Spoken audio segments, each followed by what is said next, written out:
والصلاة والسلام على رسول الله وعلى آله وصحبه أجمعين. رب اشرح لي صدري ويسر لي أمري واحلل عقدة من لساني يفقهوا قولي. وأفوض أمري إلى الله إن الله بصير بالعباد حسبنا الله ونعم الوكيل نعم المولى ونعم النصير. ومن يتوكل على الله فهو حسبه والله المستعان على ما تصفون. আমাদের প্রিয় শহীদ বাংলাদেশ ইসলাম ছাত্র শিবির ঢাকা জেলা দক্ষিণের উদ্যোগে আয়োজিত আজকে পবিত্র মাহে রমজানে রোজাগুলো শেষ করে আর পরবর্তী ঈদ উত্তর আজকের এই ঈদ কর্মী অনুষ্ঠানে প্রিয় সভাপতি বাংলাদেশ ইসলামী ছাত্র শিবির মেধাবী ছাত্র সংগঠন জেলা শাখার সম্মানিত সভাপতি মেধাবী ছাত্র নেতা ভাই আমিনুল ইসলাম, উপস্থিত এই অনুষ্ঠানের সম্মানিত পরিচালক বাংলাদেশ ইসলামী ছাত্র শিবির ঢাকা জেলা দক্ষিণের সম্মানিত সেক্রেটারি মেধাবী ছাত্র নেতা মোহাম্মদ মুস্তাফিজুর রহমান, উপস্থিত জেলা শাখার সম্মানিত সেক্রেটারি বিভাগের দায়িত্বশীল নেতৃবৃন্দ এবং আজকে এই উদ্বোধনী অনুষ্ঠানে নির্ধারিত দায়িত্বশীলদেরকে নিয়ে মূলত এই প্রোগ্রামের আয়োজন করা হয়েছে। সিলেক্টিভ বাছাই কিন্তু নির্বাচিত দায়িত্বশীল ভাইদেরকে এখানে আমন্ত্রণ জানানো হয়েছে। আমাদের এই ঢাকা জেলা দক্ষিণে বিভিন্ন থানার সাংগঠনিক থানাগুলোর সভাপতি সেক্রেটারি বাইতুলমাল এবং অফিস পর্যায়ের যারা গুরুত্বপূর্ণ দায়িত্ব পালন করেন, ভূমিকা পালন করেন, সেই সমস্ত থানা থেকে আগত সভাপতি সেক্রেটারি বাইতুলমাল এবং অফিস বিভাগের সহ দায়িত্বপ্রাপ্ত সম্মানিত দায়িত্বশীল ভাইয়েরা, আসসালামু আলাইকুম ওয়া রাহমাতুল্লাহি ওয়া বারাকাতুহু। ওয়া আলাইকুম আসসালাম ওয়া রাহমাতুল্লাহি। আল্লাহ তাআলার দরবারে শুকরিয়া যে আল্লাহ আমাদের এই পবিত্র মাহে রমজানের ট্রেনিং শেষ করে সেই ট্রেনিং এক্সিকিউট করার জন্য, বাস্তবায়ন করার জন্য এখানে আকিমুদ্দিনের কাজের অংশ হিসেবে সমাবেত হওয়ার তৌফিক আল্লাহ দিয়েছেন। সেজন্য আল্লাহ তাআলার দরবারে আমরা সবাই শ্রদ্ধা করে চিত্তে শুকরিয়া আদায় করি। আলহামদুলিল্লাহ। ইমানদারের জন্য দুনিয়াতে ভালো খেয়ে পড়া থাকা এটি সুখের খবর না। ইমানদারের জন্য সুখের খবর হচ্ছে আপনি আল্লাহর কোনো নির্দেশ স্বতঃস্ফূর্তভাবে আন্তরিকতা দরদ ক্রুসিয়াসের সাথে পালন করতে পারছেন, সেটি হচ্ছে ইমানদারের জন্য সবচেয়ে বড় দুনিয়া নেওয়া। আমি সকালে আজকে খুব ভালো করতে পেরেছি, আমার গায়ে সবচেয়ে ভালো দামি পোশাক আমি করতে পেরেছি, আমার বাড়ি ফ্ল্যাট আছে, আমার বড় আছে, আমার গাড়ি আছে, আমার সব পরিবার পরিজনের ভরপুর। এসব কিছু দিয়ে দুনিয়ার সাময়িক কিছু আনন্দ থাকতেও পারে। ইমানদারের জন্য চূড়ান্ত আনন্দ হচ্ছে আপনি দুনিয়ার জীবনে আল্লাহ কর্তৃক দায়িত্বগুলো যথাযথভাবে হক আদায় করে পালন করতে পারছেন কিনা, এটার উপরে একজন বান্দার, এটার উপরে একজন ইমানদারের মূলত আনন্দ নির্ভর করে। ঈদ তার উপর নির্ভর করে। ঈদের সাথে শুধু ঈদের একদিনের সম্পর্ক নেই, এটার সাথে সম্পর্ক ওই সমস্ত লোকের যাদের ইমানের সাথে কাজের কোনো সম্পর্ক নাই। একজন ইমানদারের সাথে যদি কাজের সম্পর্ক থাকে তাহলে তার প্রত্যেকটা মিনিট, প্রত্যেকটা সেকেন্ড, প্রত্যেকটা দিন, মাস, সপ্তাহ, বছর ঈদ। যখন একজন ইমানদার আমরা নির্দেশ পালন করে তখনই সে আনন্দ উপলব্ধি করে। ওই আনন্দটাই তার জন্য কি আজকে সে ফজরের নামাজ জামাতে পড়তে পেরেছে, ফজরের নামাজ জামাতে শেষ করে সে এসে কোরআন তেলাওয়াত করতে পেরেছে, কোরআন তেলাওয়াত করার পর সে সেটার ব্যাখ্যা জানতে পেরেছে, ব্যাখ্যা জেনে নিজে নিজে এটা রিয়ালাইজ করতে পেরেছে যে আমার কি করার কথা ছিল, কি করতে পেরেছি এবং কি করতে হবে। এই সিদ্ধান্ত নিয়ে সে মাঠে নেমে যেতে পারে। তার জন্য আপনি রোজার হক আদায় করলেন না, আমি নামাজের হক আদায় করলাম না, তারাবির করতে পারলাম না, কোরআনের মাসে কোরআনের যথার্থ মূল্যায়ন করতে পারলাম না, আমি ঈদের দিন খুব কেনাকাটা করে, খুব জামা কাপড় পরে একেবারে আদর সেন্ট টেন্ট দিয়ে আমি নামাজের কাতারে দুইটা জানামাজ নিয়ে সামনের কাতারে বসে গেলাম। দুনিয়ার দৃষ্টিভঙ্গিতে হয়তো আপনি একজন ভালো রোজাদার হিসেবে চিহ্নিত হচ্ছেন, দুনিয়ার দৃষ্টিভঙ্গিতে হয়তো আপনি ভালো একজন মুসল্লি হিসাবে চিহ্নিত হচ্ছেন, দুনিয়ার দৃষ্টিভঙ্গিতে হয়তো আপনি মসজিদের একজন বড় সভাপতি, কমিটি সেক্রেটারি, কমিটির কোষাধ্যক্ষ, কমিটির উপদেষ্টা, মসজিদ আপনি পরিচালনা করেন, মসজিদের ফ্যানগুলো আপনার দেওয়া, মসজিদের টাইলসগুলো আপনার করা, মসজিদের এসিটা আপনার নামে দেওয়া, মসজিদের সামনে আপনার বাবার নামে খোদাই করা আছে। এই সব কিছুর সাথে যদি আন্তরিকতা, দরদ এবং দিনের সাথে সম্পর্কিত না হয় তাহলে এই মসজিদের আপনার সম্পর্ক দুনিয়ার পর্যন্তই সীমাবদ্ধ থাকে। কিন্তু আল্লাহর কাছে তেমন কোনো গুরুত্ব পায় না। আল্লাহ তাআলা পরিষ্কার রাসূল সাল্লাল্লাহু আলাইহি ওয়াসাল্লামের হাদিসে সেই বর্ণনা দিয়েছেন, ইন্নাল্লাহা লা ইয়ানজুরু ইলা সুওয়ারিকুম ওয়ালাকিন ইয়ানজুরু ইলা কুলুবিকুম। আল্লাহ তাআলা আমাদের এই চেহারা সুরতের দিকে তাকান না, তিনি তাকান আমাদের কোথায়? কলবের দিকে, আমাদের অন্তরের দিকে। সেই জন্য আল্লাহ তাআলার কাছে আমরা তৌফিক কামনা করি, আল্লাহ আপনি মেহরবানি করে এখানে যাদেরকে সমবেত করেছেন এই সিলেক্টিভ নির্বাচিত বাছাই করা দায়িত্বশীলদের, বাছাই এবং ছাঁটাই এই দুটো প্রক্রিয়া কার হাতে? আল্লাহ তাআলার হাতে। আল্লাহ তাআলা পরিষ্কার সূরা আল ইমরানে বর্ণনা করেছেন 137 থেকে আয়াত, আপনি যদি একেবারে 147 পর্যন্ত 10টি আয়াত 150 পর্যন্ত পরপর দেখেন, আল্লাহ তাআলা বর্ণনাই করছেন ওয়াকাইয়িন মিন নাবিয়্যিন কাতালা মা'আহু রিদ্দিন কাসীর ফামা ওয়াহনু লিমা আসাবাহুম ফি সাবিলিল্লাহ। অন্য জায়গায় বর্ণনা করেন তিলকাল আইয়ামু নুদাবিলুহা বাইনান নাস। আমি দুনিয়ার জীবনের যে উত্থান পতন, রদ বদল, ক্ষমতার পরিবর্তন, পথ পরিবর্তন, একটু ভালো একটু মন্দ, এই পরিস্থিতিকে আমি তোমাদের সামনে ইমানদারদের প্রস্তুত করে দিই। এই কাজটা কার? এটা আমার কাজ। এটার পিছনে 4টা কারণ আছে। আল্লাহ তাআলা 4টা লক্ষ্য নির্ধারণ করে আমাদের এই পরিবর্তনের প্রক্রিয়াটা করান। এখন যে পরিবর্তনের মধ্যে আমরা আছি, এই পরিবর্তিত পরিস্থিতিতে ইমানদারদের কি করণীয় সেটা আল্লাহ তাআলা ইমরানে বর্ণনা করে দিয়েছেন। আমি মানুষের মধ্যে যে ক্ষমতার রদবদল, পাওয়ার, শক্তি, পলিটিক্স, রাজনৈতিক উত্থান পতন তৈরি করে এটা আমার কাজ। মানে যে পরিবর্তন পরিক্রমাটা এটা আমার হাতে, এটা আমি করি। কেন করি? আমি জানতে চাই যে প্রকৃতপক্ষে কারা মুখে ইমানদার আর কারা কাজে ইমানদার। আমি ইমানটা এই সময় যাচাই করতে চাই, ছাঁটাই করতে চাই, বাছাই করতে চাই। কিছু বাছাই হবে, কিছু কি হবে? ছাঁটাই হবে। ছাঁটাই হচ্ছে না, বাছাই হচ্ছে না, হচ্ছে।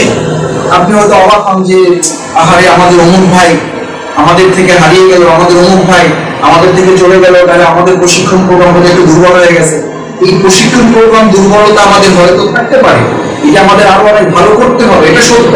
কিন্তু যাচাই এবং ছাঁটাই, বাছাই এবং ছাঁটাই এই প্রক্রিয়া ইসলামী আন্দোলনে রাসূল করিম সাল্লাল্লাহু আলাইহি ওয়াসাল্লাম, যিনি মানবতার মহান আদর্শ শিক্ষক, তার হাতে তৈরি করা লোকদের মধ্যেও বাছাই এবং ছাঁটাইয়ের প্রক্রিয়া ছিল না? ছিল না, ছিল। এক শবে মিলাদের ঘটনায় হযরত আবু বকর রাদিয়াল্লাহু তাআলা সিদ্দিক উপাধি পেয়েছে। বাছাই হয়েছে না হয় না? আরো চূড়ান্ত বাছাই হয়েছে, আর ঈমান মজবুত হয়েছে, আরো তার মধ্যে জজবা বৃদ্ধি পেয়েছে, আরো তিনি তাকওয়াবান হয়েছে। কে বলেছে এটা?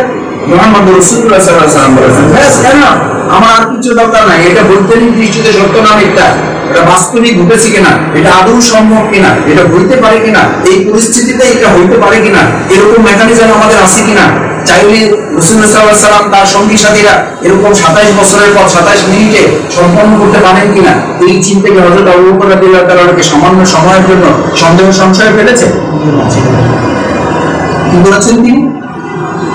কে বলেছেন এটা? মুহাম্মদ রাসূলুল্লাহ সাল্লাল্লাহু আলাইহি ওয়াসাল্লাম বলেছেন। বলেছেন তাহলে এটা কি? এটা সত্য। এই একই ঘটনা ওই সময়ের কিছু দুর্বল ইমানদারদের সামনে যখন এটা তুলে ধরা হলো, সেই সকল দুর্বল ইমানদাররা এটার প্রতি বিশ্বাস স্থাপন করে নিজের ইমানকে আরো যাচাই করে, ছাঁটাই করে, বাছাই করে এটাকে মজবুত করার প্রক্রিয়া না গিয়ে বরং তাদের এই দুর্বল ইমানকে আল্লাহ ছাঁটাইয়ের তালিকায় নিয়ে তারা কেউ কেউ কাফির হয়ে গেল, কেউ কেউ মুরতাদ হয়ে গেল। সেই যাচাই, সেই বাছাই এবং ছাঁটাইয়ের প্রক্রিয়া এখন আর থাকবে না, থাকবে না। ওই সময় যখন এটা হয়েছে তখন আপনি ওই সময় লোকেরা এটা বলেছিল যে মুহাম্মদ রাসূলুল্লাহ সাল্লাল্লাহু আলাইহি ওয়াসাল্লামের ট্রেনিং এ ভুল আছে, এটা বলা কোনো স্কোপ আছে, অথবা এটা কি ওই সময় প্রশ্ন উঠেছিল যে আমাদের প্রক্রিয়াগত কারণে, আমাদের আসলে সিস্টেমগত কারণে আমরা এই সব কথা আরেকটু কৌশল আমাদের বলা উচিত ছিল, যার কারণে আজকে আমাদের ইমানদার দুর্বল ইমানদাররা কাফের হয়ে গেছে, মুরতাদ হয়ে গেছে। এদের ব্যাপারে আমাদের আরেকটু আদর যত্ন করলে, এদের ব্যাপারে আরেকটু তত্ত্বাবধান করলে, আরেকটু খোঁজখবর নিলে, আর একটু ডিসিটিএস বেশি করলে, আর একটু কোরআন হাদিস তাদের বেশি মুখস্থ করালে তারা মুরতাদ কাফের হয়ে যেত না। এই প্রশ্ন করার সুযোগ কি তখন হাতে ছিল? কিন্তু এখন আমাদের হাতে আছে। ভাই কেন চলে গেল? চলে গেল এই জন্য যে আমরা তাকে যথাযথভাবে কি করতে পারিনি, তত্ত্বাবধান করতে পারিনি। আমাদের সিলেকশনে ভুল ছিল, ভুলতে থাকি। ভুল তো মুহাম্মদ রাসূলুল্লাহ সাল্লাল্লাহু আলাইহি ওয়াসাল্লাম করতেন না, তার ভুল হতো না। তারপর আল্লাহ তাআলা প্রক্রিয়াগত ভাবেই মানুষের মধ্যে আল্লাহ রাসূলকে পরবর্তী জামানার উম্মার আন্দোলন পরিচালনার নমুনা পেশ করার জন্য তিনি দেখাতেন যে এই আন্দোলনে শুধু মৌখিক ঈমানের স্বীকৃতি যথেষ্ট নয়, বাস্তব ময়দানে যখন একজন লোক যাবে তখনই প্রমাণ হবে যে সে আদৌ সত্যবাদী নাকি মিথ্যাবাদী। এই সত্যবাদী বা মিথ্যাবাদীর যে প্রক্রিয়া এটি মেনটেন করার জন্য এখন যে পরিস্থিতির মধ্যে আল্লাহ আমাদেরকে রেখেছেন, এই পরিস্থিতিকে আমরা মনের দিক থেকে কষ্টে থাকবো নাকি শুকরিয়া আদায় করবো? আলহামদুলিল্লাহ। কেন?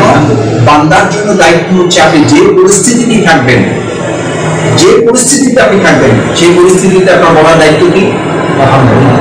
আলহামদুলিল্লাহ আলা কুল্লি হাল। যে পরিস্থিতি আমার জন্য আছে এই পরিস্থিতিটাই আমার জন্য কি ভালো। এই রুমটুকু এখানে যদি 500 স্কয়ার ফিট হয়, যে আল্লাহ তাআলা 500 স্কয়ার ফিট আপনার জন্য নিরাপদ করতে পারেন, সে আল্লাহ তাআলার এই ক্ষমতা একটু হ্রাস পেয়ে গেছে যে 56,000 বর্গ মাইল নিরাপদ করতে অনেক টাইম লাগবে। তার অনেক দেশের সহযোগিতার দরকার হবে, আমেরিকার সুপারিশ লাগবে, পার্শ্ববর্তী দেশ ইন্ডিয়ার সুপারিশ লাগবে।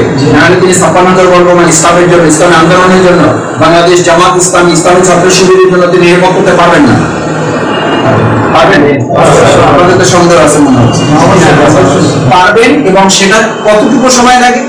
ইন্নামা আমরুহু ইযা আরাদা শাইআন আইয়াকুলা লাহু কুন ফায়াকুন। বলবেন হয়ে যাবে। আবার এই 500 স্কয়ার ফিটে আপনি যত কৌশলী করেন না কেন, সভাপতি আমিনুল ইসলাম ভাই তার সমস্ত যোগ্যতা, দক্ষতা, হিকমত প্রয়োগ করেছেন।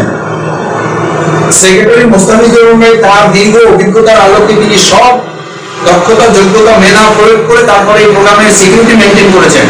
আপনি রোজা নামাজ পড়লেই সন্তুষ্ট আছে নাকি আমার পরীক্ষার জন্য, আমার বাছাই এবং ছাঁটাইয়ের পরীক্ষায় উত্তীর্ণ হওয়ার জন্য, তারা ত্যাগ কোরবানির জন্য, কষ্টের জন্য, মুসিবত আসলে সবর করার মতো ট্রেনিং তারা রোজা থেকে নিয়েছে কিনা এটা আমি একটু দেখতে চাই। দেখতে চাওয়াটা কি আল্লাহর অপরাধ?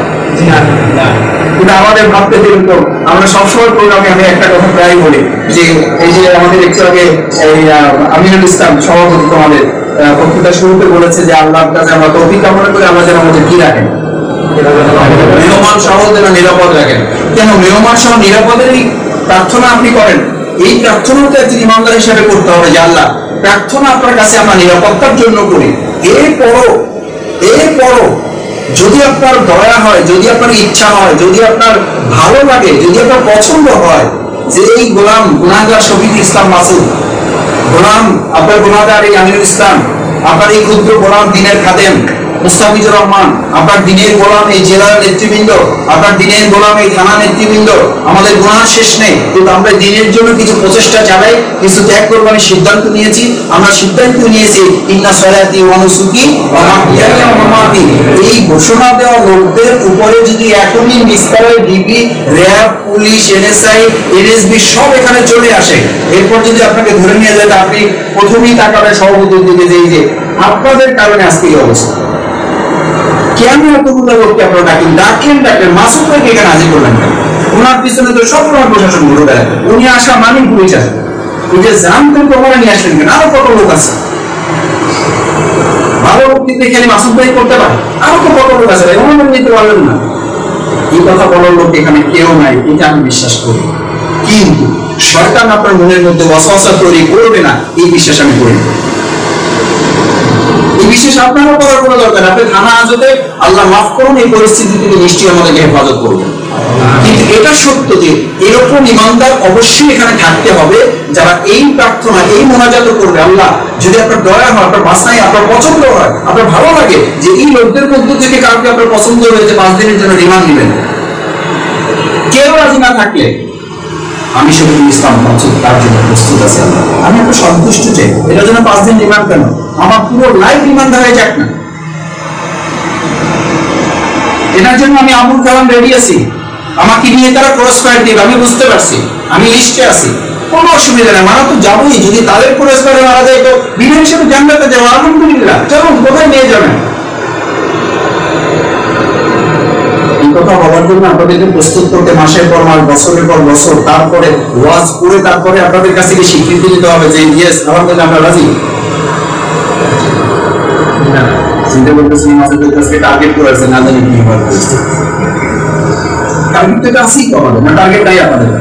ইসলামী আন্দোলন করলে প্রথম যিনি সহযোগী সমর্থক পূরণ করবেন, তার টার্গেটে যদি এটা না থাকে, আমার শাহাদাত হচ্ছে লক্ষ্য, আমার শাহাদাতের তামান্না হচ্ছে প্রধান, আমি শাহাদাতের মাধ্যমেই জান্নাতে যেতে চাই, এই টার্গেট না নিয়ে কেউ ইসলামী আন্দোলন করলে সে যত দক্ষতা, যোগ্যতা, ক্রিয়েটিভিটি, তার মেধা, যত আন্তরিকতা, দরদ, ভালোবাসা থাকুক, নিশ্চিত থাকেন সেটা দরদ, আন্তরিকতা, যোগ্যতা দিয়ে এই আন্দোলনকে কিছু দিতে পারবে না যদি তার মধ্যে শাহাদাতের তামান্না উজ্জীবিত না থাকে এবং সেই তামান্না নিয়ে সে সামনে কাজ চালিয়ে যেতে না পারে।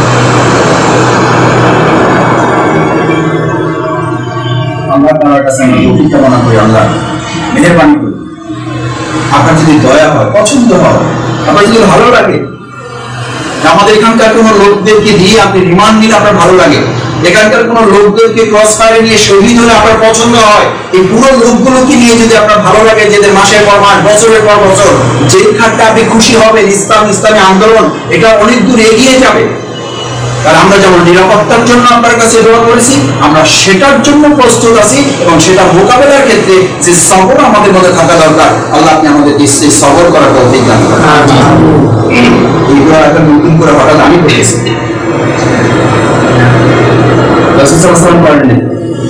আমি তো যেখানে একবার এরকম দোয়া করলাম যে আল্লাহ আমাদের যে চোখ আপনি দিয়েছেন, এই চোখের হেফাজত তো যেখানে বাইরে করতে পারি না, যেখানে এখন পারি না, যেখানে পারা যায় না সেখানে পারা যায়। আমি অনেক আগে ইউনিভার্সিটি লাইফে রাজশাহীতে নামাজ শেষ করে দোয়া করলাম যে আল্লাহ তাআলা আপনি হয় আমাদের চোখের হেফাজত করার সুযোগ দেন, না হলে চোখ বন্ধ করে দেন, না হলে যেখানে থাকা অবস্থায় আমাদের মৃত্যু দেন, না হলে দুনিয়ার বাইরে গেলে এমন পরিবেশ আমাদের দান করেন যেখানে আমাদের চোখের হেফাজত করার কি হবে সুযোগ।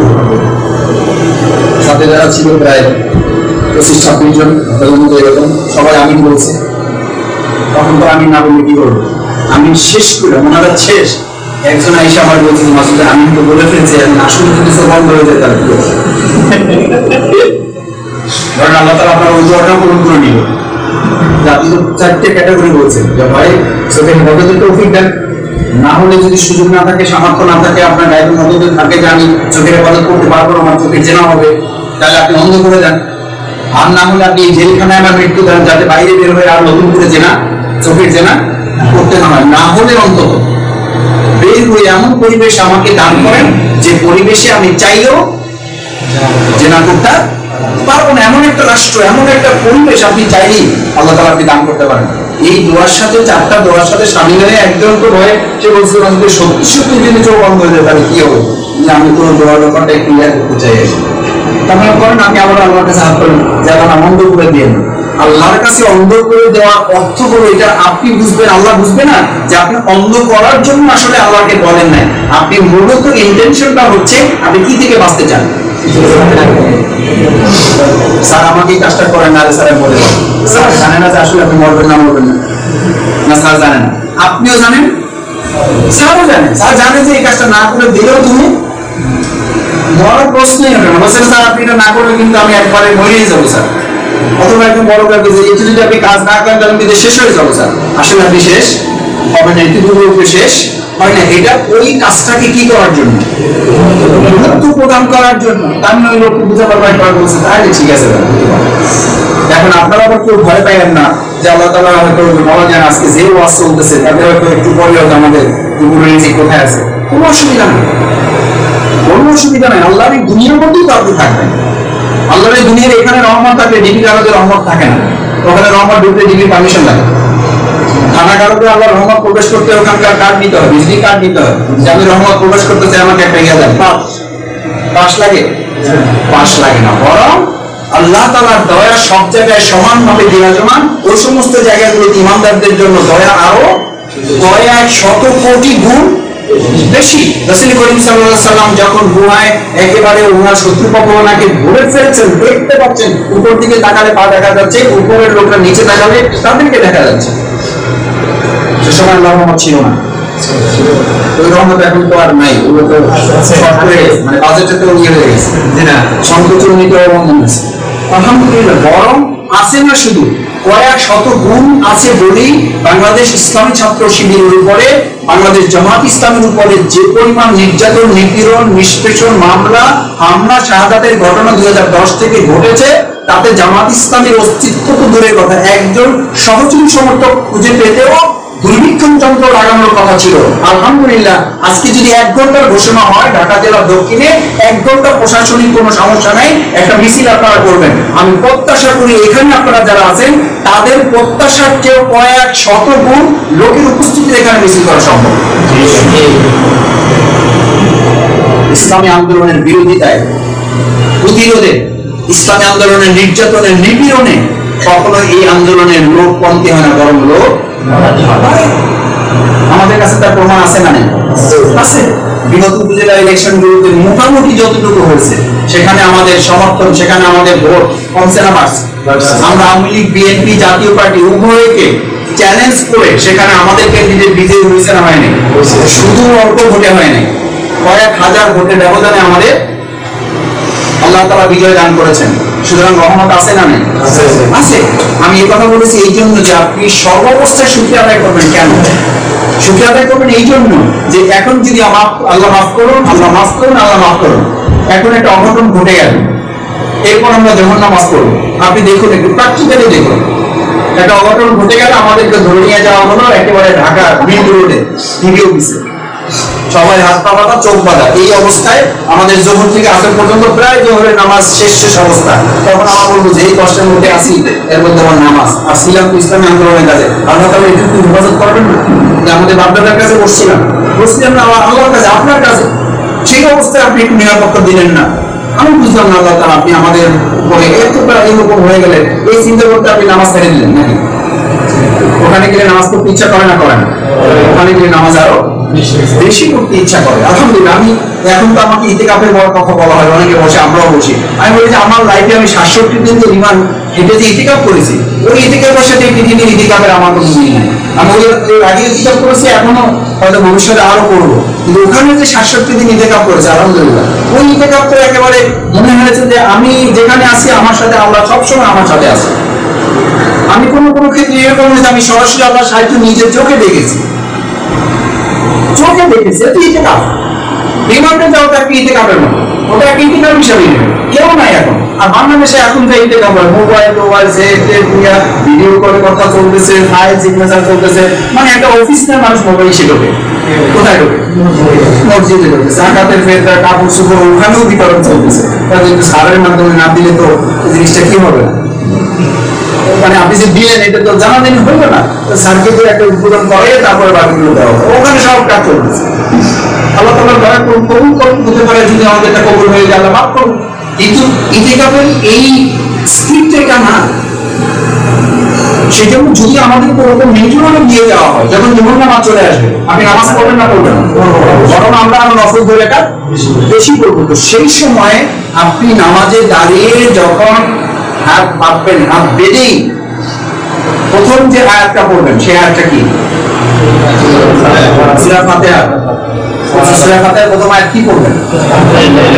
আলহামদুলিল্লাহ তো পড়বেন না। কেন পড়বেন না? আপনার তো এখন মনে যায় খারাপ, এখন আপনি আল্লাহ শুকর আদায় করবেন না। এখন এটা করতে গিয়ে দুইটা কাজ করতে পারেন, যে না আলহামদুলিল্লাহ রাব্বিল আলামিন এইটা বললেও হাফ হাফ, কিছু শুকরিয়া, কিছু আমার ঝামেলা আছে আল্লাহ। প্রথমে এটা বলতে পারেন যে আলহামদুলিল্লাহ আয়াতটা আপাতত স্থগিত, শুরু করবেন বিসমিল্লাহির রহমানির রহিম। এখন আমাদের পক্ষে একটু কঠিন, কারণ ছিলাম একটা ভালো প্রোগ্রাম, সেখান থেকে ধরে নিয়ে এসে তারা আমাদের সাথে যে ব্যবহার করতেছে এইটাও আপনি ঠেকাইতেছেন। এরপর আমাদের একটা মিথ্যা মামলা দিতেছে, আমাদেরকে 80 কেজি গান পাউডার দিতেছে, অথচ আমরা এগুলো ধারে কাছে নাই, কিছু জানি না। এগুলো আমাদের কাছে কিছু আম ছিল, কিছু লিচু ছিল, কিছু আঙ্গুর ফল ছিল, সেই সবগুলোকে বানাইছে এখন কি গান পাউডার বানাই আমাদের নামে মামলা দিতেছে। আল্লাহ আপনি কিছু করতেছে না, অথচ আমরা দাঁড় দিচ্ছি আপনি ইন্নাল্লাহা আলা কুল্লি শাইইন কাদির। তখন আপনি আলহামদুলিল্লাহ রাব্বিল আলামিন বলবেন না। নামাজে তখন আলহামদুলিল্লাহ সারা নামাজ পড়া যাবে না, তার মানে একদিন ইমানদারদেরকে কিতে দেওয়া হচ্ছে।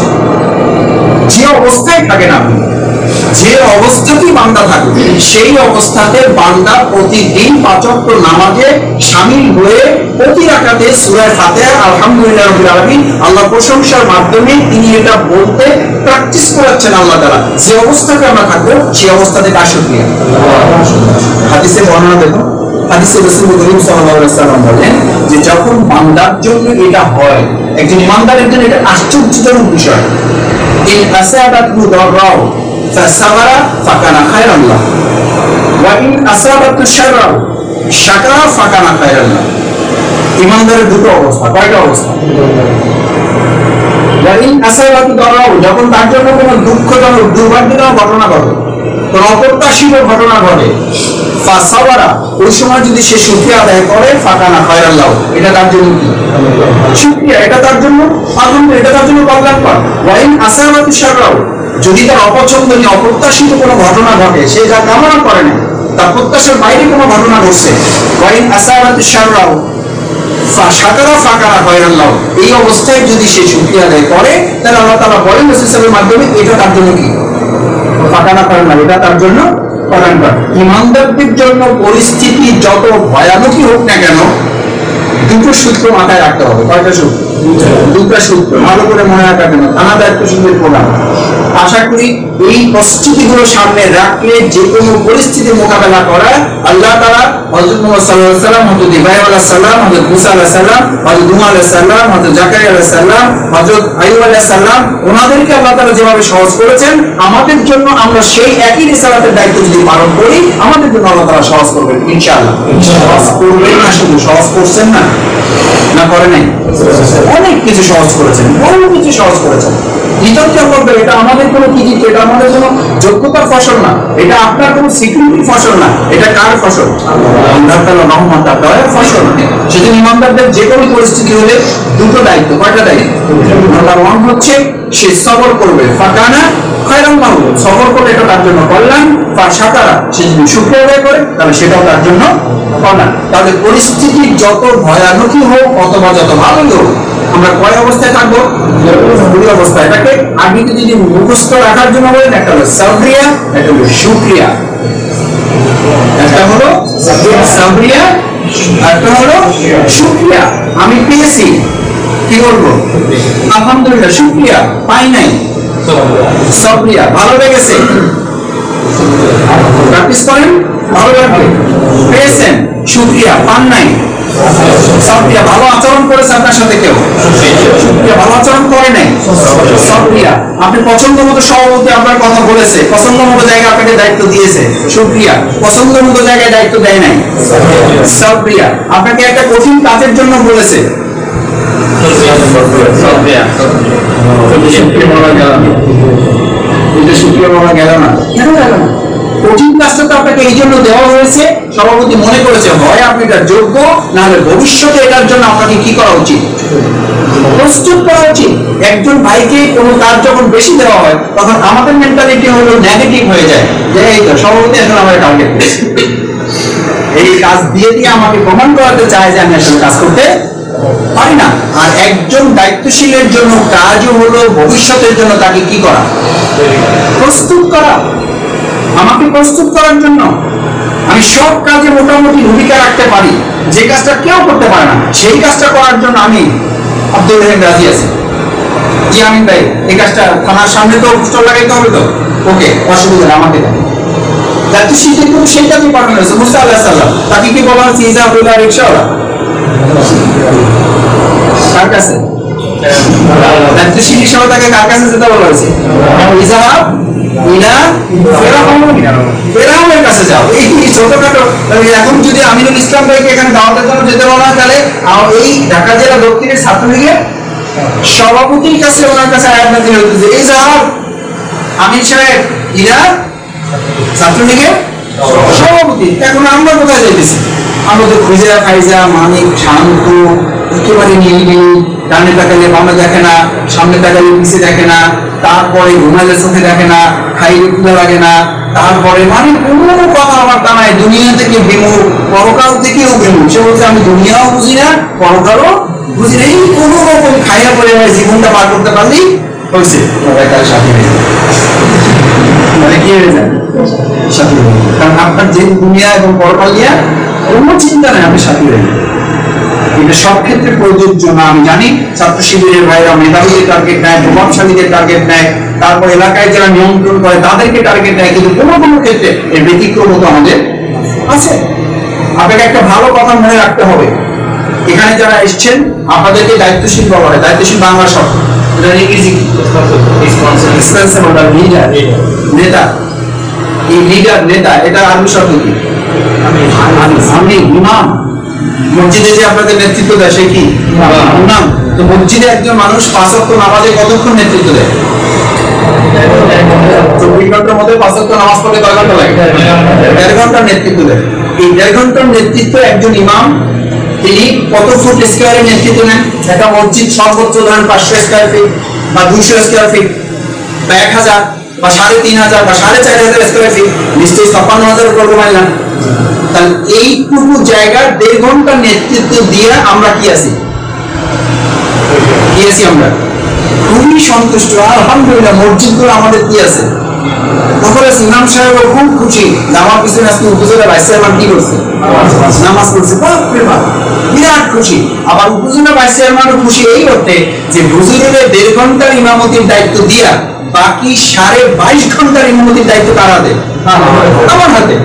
22 ঘন্টা ইমামতির দায়িত্ব হলো আমার পুরো কয়েক শত বর্গ মাইল, আর হুজুরের দিয়েছি 1.5 ঘন্টার ইমামতি কত স্কয়ার ফিট? ব্যাস, হুজুর খুবই খুশি। এই একই প্রস্তাব নবী রাসূলুল্লাহ সাল্লাল্লাহু আলাইহি ওয়াসাল্লাম যখন ইমামতির দায়িত্ব নিয়ে ময়দানে ভূমিকা পালন করতে আসলেন, তখন কাফির মুশরিকরা তাকে এই প্রস্তাব দিয়েছিল না দেয় নাই? যে মুহাম্মদ তুমি একটা কাজ করো, তোমাকে 1.5 ঘন্টার জায়গায় আর 1 ঘন্টা বাড়াই দিলাম, 2.5 ঘন্টা ইমামের দায়িত্ব এবং পুরো কাবা শরীফ সহ সব তোমার দিয়ে দিলাম। কিন্তু এই 2.5 ঘন্টার বাইরে এবং 70-এর বাইরে খবরদার তুমি ইমামতির চিন্তা করবা না। এই দায়িত্ব আমাদের। রাজনীতি এটা আমাদের, অর্থনীতি এটা আমাদের, সংস্কৃতি এটা আমাদের। তুমি শুধু ধর্ম, তাও শুধু মসজিদ পর্যন্ত, এর বাইরে না। রাসূল সাল্লাল্লাহু আলাইহি ওয়াসাল্লাম খুব খুশি যে এটাই তো দরকার ছিল, এই মসজিদের আমার কিছু লাগবে না। কিন্তু আজকালকার যুগের যারা আমরা ইমাম হিসাবে আছি, আমাদের ইমামতি ওই আবু জাহেলরা তখন যে প্রস্তাব করেছিল, সেই প্রস্তাবে আমাদের প্রিয় নবী রাসূল সাল্লাল্লাহু আলাইহি ওয়াসাল্লাম রাজি হন নাই, কিন্তু আমরা সেই প্রস্তাব আমাদের কেউ না দেওয়ার আগেই সিদ্ধান্ত নিয়ে এই প্রস্তাবে আমরা অলরেডি আত্মাহ্লাদিত হয়ে আত্মতৃপ্তি আত্মতুষ্টিতে ভুগতে ভুগতে এখন মসজিদের বাইরের প্রত্যেকটি জমি বাতিলের হাতে পরিচালিত হয়, তাতে আমাদের এক মুহূর্ত দুশ্চিন্তা ওয়ালাম ইউহাদ্দিস বিহি নাফসুহু ফামাতা মাইতাতান জাইলিয়া। আমার কথা বুঝেন? এই মসজিদ পরিচালনা করে ইমামের দায়িত্ব পালন করে যারা এখান থেকে বাইরে এসে এই সমাজ নিয়ে, রাষ্ট্র নিয়ে, পরিবার নিয়ে যারা চিন্তা করেন না, এই নেতৃত্ব নিয়ে যারা ভাবেন না, এই নেতৃত্ব নিয়ে যারা ভাবেন না, তাদের ব্যাপারে হাদিসের ভাষা হচ্ছে ওয়ালা মুহাদ্দিস বিহি নাফসু। যারা এই মসজিদের বাইরের দণ্ডি নিয়ে 2.5 ঘন্টার বাইরের আরো 21 ঘন্টার ইমামতির দায়িত্ব নিয়ে যারা ভাবে না, চিন্তা করে না, আমি মুহাদ্দিস বিহি নাফসুহু ফামাতা মাইতাতান জাইলিয়া। 2.5 ঘন্টার ইমামতি তোমাদেরকে পাঠালাম, যেহেতু জান্নাতে তোমাদের আরাম করার যোগ্যতা তোমাদের নাই, এবার দুনিয়াতে যাও, দুনিয়া থেকে আরাম করো। আরাম করার জন্য আবার দুনিয়াতে পাঠিয়েছে, এটা একটা রেফারেন্স দেবে যে দুনিয়াটা আমাদের জন্য আরামের জায়গা। দুনিয়া সম্পর্কে কোরআন এবং হাদিস কেউ বলতে পারে না। একজন বলেন দুনিয়া সম্পর্কে একটা আয়াত বলেন, দুনিয়া সম্পর্কে একটা হাদিস বলেন।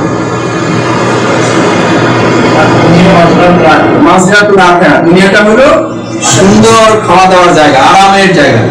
এটার অর্থ তো এটার অর্থ কি? দুনিয়াটা হলো আমাদের জন্য কি ক্ষেত্র? দুনিয়াটা যদি শস্য ক্ষেত্র হয়, তাহলে আপনি শস্য ক্ষেত্রের কি মালিক? এই মালিকানার দামি করেই তাসবিহ করেছে। মালিক কে? আলা লাহুল খালকু ওয়ালাম লিল্লাহি মা ফিস সামাওয়াতি ওয়াল আরদ। আপনি কি একটা কোন পয়সার মালিক না? আপনার সম্পর্কে কোরআনের পরিচয় আপনি ভুলে গেছেন। ইয়া আইয়ুহান নাস আনতুমুল ফুকারা। আপনি মনে করছেন যে ফকিরকে রাস্তাঘাটে যে কোনো পাওয়া যায় করেছেন, এটা আপনার দৃষ্টিতে। আর কোরআনের দৃষ্টিতে ইয়া আইয়ুহান নাস, ইয়া নাই এখন জাকাতুল দক্ষিণে মানসুব। ইয়া আইয়ুহান নাস আনতুমুল ফকির না, ফকির তো এক বছর, ফুকারা মানে আপনি ফকির, আপনার বাপ ফকির, আপনার দাদা ফকির, আপনার 14 গোষ্ঠী ফকির। আল্লাহ তাআলা আমাদের বাংলা বলে তো আমাদের গালি হয়, 14 গোষ্ঠী ফকির মাসুদ মিয়া, তোমার 14 গোষ্ঠী ফকির। আল্লাহ তাআলা ওটাকে আরবিতে বলছে, আরে মাসুদ মিয়া তো লম্বা লম্বা বলতে দিয়ে লাভ নাই, তোমার 14 গোষ্ঠী, তুমি শুধু না, তোমার 14 গোষ্ঠী ফকির। আনতুমুল ফুকারা আল্লাহু গনিয়্যুন, আমি একমাত্র কে? আল্লাহ তাআলা ধনী। আপনি কিসের মালিক? আপনি এই জমিনের কি? এই জমিনের আপনি কৃষক, ফার্মার, আদর্শ কৃষক। আপনি কৃষক, কৃষক হিসাবে জমিনের দায়িত্ব কি? জমি পাইছেন, জমিনের সামনে বসে কাজী করবেন যে আল্লাহ এই জমিনের মালিক আপনি, আল্লাহ এই জমিনের মালিক আপনি, আল্লাহ এই জমিনের মালিক আপনি, আল্লাহ এই জমিনের মালিক আপনি। কাজ হয়ে গেছে না? আপনাকে একজন কৃষক হিসেবে রাখছে, একজনের মালিক, এই দুনিয়ার প্রকৃত কোনো মালিক। সে আপনাকে কৃষক হিসেবে নিয়োগ দিছে। আপনি ওই জমির কাছে গিয়ে শুধু বলেন এই জমির মালিক আমিনুল ইসলাম, আমিনুল ইসলাম সাহেব খুব ভালো মানুষ, আমিনুল ইসলাম খুব ভালো মানুষ, তার মতো ভালো মানুষ হয় না। এরপর 3 মাস পর দেখবেন জমিতে ফসল ভরে একবার উৎপন্ন হয়ে গেছে। আর ওই মালিক আপনার চাকরির প্রমোশন বাড়াই দিয়েছে, বেতন 3000 ছিল এখন 6000 করে দিচ্ছে। পাশে একটু জমিতে মাছ চাষও পাওয়া যায়, মাছ চাষ ধরে নিয়ে এসে ওনাকে দিতেন, উনি আরো খুশি জোরে পাবেন। আমার কৃষক তো কৃষক, সে আবার কি ধরে? মাছও ধরে। এরপরে কৃষক কিনে 3 মাস পর বলছে যে চলো আমি একটু জমিটা দেখতে চাই, আমার ফসলের অবস্থা কি। সে তো কি দেয়নি, খেতে তো কাতি জানে, কারণ খেতে দেয়, খেতে আগাছা হইয়া, পরগাছা জন্মাইয়া, পোকা মাকড় দিয়া, ময়লা আবর্জনা ভরা, ওখানে হাত দিলে আমার জীবন শেষ। এইটা উপযুক্ত জমি তৈরি করে এখানে ফসল বোনা আমার পক্ষে সম্ভব না। তার সাথে আশপাশে মাছ চাষ ধরে ধরে যদি মালিকের মূল করে আমার খুশি রেখে চাকরি রাখা দেয়, আপনি দুনিয়ার বিচারে বলেন এই কৃষকের চাকরি আছে না নাই? কিন্তু আমাদের চাকরি তো বহুত তবিয়াতে আছে।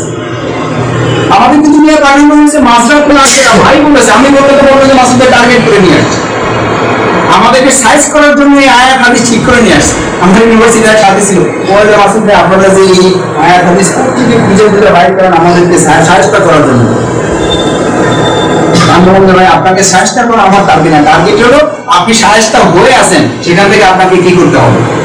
বাঁচাতে হবে, বাঁচাতে হবে। দুনিয়ার জীবনটাই হচ্ছে এরকম, দুনিয়াতে আপনাকে পাঠানো হয়েছে, আর দুনিয়া মাজরাতুল আখিরা, এটা হলো হাদিস। আর কোরআনের বক্তব্য দেখুন সূরা ইনশিকাক, সূরা ইনশিকাকে 6 থেকে 12 পর্যন্ত দিয়া আইয়ুহাল ইনসান ইন্নাকা কাদিবুন ইলা রাব্বিকা কাদহান ফামুলা। এ মানুষ, এই মানুষের নাম মানে ওইটাজন বাদ দিয়ে ইয়া আইয়ুহাল ইনসান ইন্নাকা কাদিবুন ইলা রাব্বিকা কাদহান ফামুলা, তিনটা কথা বলা হয়েছে। আমি মানুষকে সৃষ্টি করেছি পরিশ্রম করার জন্য। কি করার জন্য? পরিশ্রম করার জন্য। কিন্তু আমরা এখন কি করি? আল্লাহ বলছেন পরিশ্রম করো, আর আমরা আরাম। 24 ঘন্টার মধ্যে 8 ঘন্টা ঘুমাইলে বা 7 ঘন্টা ঘুমাইলে চলে, আর আমরা 7 ঘন্টার জায়গায় 10 ঘন্টা ঘুমাইলে আবার আরো 3 ঘন্টা কি করা লাগে? রেস্ট নিতে হয়। আরো 3 ঘন্টা ঘুমের আগে পরে একটু প্রস্তুতি নিতে হয়। সব মিলে যেটুকু সময় থাকে ওই সময়টুকু আমার চিন্তা করি যে আরে আজকে তো যেরকম ঘুমানোর কথা ছিল সেরকম ঘুমাতে পারলাম না। আমাদের যেখানে একদিন ঘুমাইতো, ঘুমিয়ে নাক ডাকতেছে, আমরা বললাম ভাই ঘুমাচ্ছেন নাকি? বলুন আর পারলাম কি আপনাদের নিচে, তার ঘুমিয়ে নাক ডাকার খেলায় আমরা ঘুমাইতে পারতেছি না। তো আমরা বললাম যে ভাই ঘুমাইতেছেন নাকি? সেটা বলে তার নাক ডাকাটা যাতে বন্ধ হয়। আর পারলাম কি আপনাদের খেলায় তো ঘুমাইনি। আর একজন এত স্বপ্নে দেখছে, পরে তো ঘুম থেকে মেজাজ খারাপ, যে এত স্বপ্ন দেখলে ঘুমানো যায়। সেই মানে স্বপ্ন দেখে কখন মানুষ নর্মাল ঘুমে না ডিপ ঘুম? ডিপ ঘুমে। সেও যে আফসোসটা সুর কষ্টায় দিয়েছে তো ফুলে গেছে ঘুমায়, সে এত স্বপ্ন দেখে মানুষ কখন ঘুমাবো বলে। একবার দেখছি জেলের বাইরে, একবার দেখছি জেলের ভিতরে, একবার দেখছি পুলিশ আবার তাড়াইতেছে, জেলে আছে তাও পুলিশ তাড়ায়। এখন আপনার মাথার মধ্যে ঢুকে গেছে সে, আপনি পুলিশ থেকে বাইরে দেওয়া এখান থেকে বেরিয়ে আসেন, মাথাটা ঠান্ডা করেন, দোয়া করেন, আল্লাহর কাছে নিজেকে সাপোর্ট করেন। আমি তো পেরেছি কখন বাইরে হবে, ওই বাইরে হওয়ার চিন্তাটাই ঘুমের পরে সাইকোলজিক্যাল সায়েন্স বলে যে মানুষ যা সারাদিন ভাবে ওটাই ঘুমের পরে কি করে? রিফ্লেকশন করে। আপনি তো তাড়িয়েছেন যে পুলিশ এখানে ধরে কিনা, আবার আসলো কিনা, কারোর কিনা এসে দুটো বাড়ি মারলো কিনা, আমার সাবান দিয়ে দেয় কিনা, আমার আবার সে ঢুকায় কিনা, কেস টেবিলে ঢুকায় কিনা। আপনার তো পেরেশানি এটার মধ্যে। আপনার পেরেশানি তো এইটা না যে আপনি যে জমিনে থাকেন এক আল্লাহ ছাড়া আপনি আর কাউকে ভয় করেন না। এইভাবে চিন্তা নিয়ে আপনি ঘুমান, দেখবেন নিরিবিলি 2 ঘন্টা ঘুমাবেন, আপনি ফ্রেশ হয়ে যাবেন। তার মানে আল্লাহ তাআলা দুনিয়াতে আমাদেরকে পাঠিয়েছেন আরাম করার জন্য, পরিশ্রম করার জন্য। আরাম করার জায়গা তো ছিলাম, একটা ঝামেলা হয়ে যাওয়ার পরে আপনারা এখন কোন পিরিয়ডে আছেন? কি পিরিয়ড? Punishment period. এটা লাইক এ পানিশমেন্ট পিরিয়ড। মাজরাতুল আখিরা, কৃষকের কাজ হচ্ছে জমিতে যে অবস্থায় থাকে ওখানে 3টা আগে চাষ দিতে হয়। কয়টা চাষ? 3টা চাষ দিলে তারপর ফসল হয়, তার সাথে আগাছা হয় না। এখন আগাছা হওয়ার পর আপনি সিদ্ধান্ত নিয়েছেন ঢাকা জেলা দক্ষিণ এটা একটা জমি, আমরা কৃষক হিসেবে 3বার কষ্ট করে চাষ দিয়ে ফসল বোনাইছি, এরপর যদি আগাছা হয় দায়িত্ব তার, এর সাথে আমার কোনো সম্পর্ক নাই। আর আমি একজন সহনশীল লোক, আমি একজন এই মানে ম্যানেজ করার লোক, আমি ব্যালেন্স করার লোক।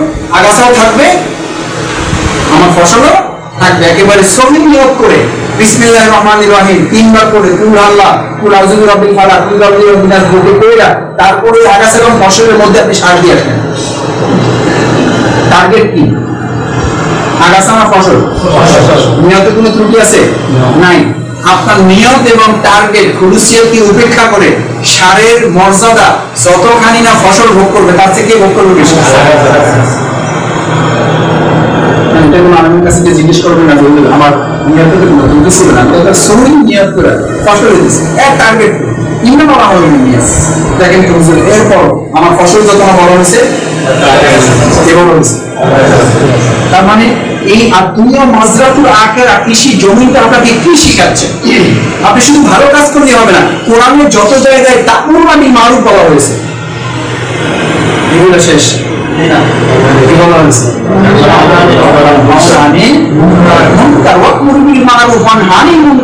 যত জায়গায় তানহা তত জায়গায় মুনকারের কাজ বলা হয়েছে। আপনি মারুফের কাজ করবেন, মুনকারের কাজ করবেন না। আপনার জমিটা একটা পর্যায়ে আপনার মারুফের কাজ থাকা সত্ত্বেও দুনিয়ার নিয়ম হচ্ছে ভালো ফসল থাকা সত্ত্বেও সার দেওয়ার পরও ওই জমিনটা শেষ অবধি গিয়ে একজন কৃষকের অভিজ্ঞতা বলে ওই জমিনের টোটাল ফসল খুঁজে পাবেন না, পুরো জমিটা ভরে থাকবে কিসে? এখন আমাদের এই ঢাকা জেলা দক্ষিণ নামক এই জমিনটার অবস্থাও যদি আপনি মিলান তাহলে কি দেখা যায়? আমাদের মধ্যে কিছু ফসল থাকলেও আমরা যেহেতু আগাছার ব্যাপারে কোনো সিদ্ধান্ত নিতে সাহস করে দেখেন, ওটার জন্য পরিশ্রম দরকার, কষ্ট দরকার, সাহস দরকার, ঘনিষ্ঠতা দরকার, হিম্মত দরকার, চ্যালেঞ্জ দরকার। আমরা ওই চ্যালেঞ্জে না গিয়ে শুধুমাত্র সহি নিয়ত করে কোন রকম দায়িত্ব বাঁচানোর জন্য আমরা শুধু ফসলের উপর মেহনত করেছি, আকাশে আমরা হাতি দিতে পারি নাই। আপনি নিশ্চিত থাকুন একজন দুনিয়ার কৃষক হিসেবে এখান থেকে ফসল পাবেন না। কি পাবেন? আজকে ইতিমধ্যে আমাদের জমিনও আগাছায় কি হয়ে আছে। আপনাকে দুনিয়াতে পাঠানো হয়েছে ওই নামাজ রোজা হজ যাকাত শেষ, পাঠানো হয়েছে কেন? দুনিয়াতে পাঠানোর মূল উদ্দেশ্য কি? মানুষ আপনি সমস্ত মতবাদের উপরে কি করবেন? ইসলামকে বিজয়ী করে দেবেন, এটা মূল টার্গেট। আর তার সাথে নামাজ হলো ট্রেনিং প্রোগ্রাম। নামাজ কি প্রোগ্রাম? নামাজ কিরকম ট্রেনিং প্রোগ্রাম? আপনি নামাজের জামাতে শামিল হবেন, নামাজ আদায় করতে বলা হয় না, ইকরারুস সালাত করতেও বলা হয় না। নামাজ কি করতে বলা হয়? আকিমুস সালাত। আকিমুস সালাতের হকটা কি বলেন? আকিমুস সালাত মানে কি? প্রতিষ্ঠিত মানে কি বলেন? কিন্তু বাংলা কথা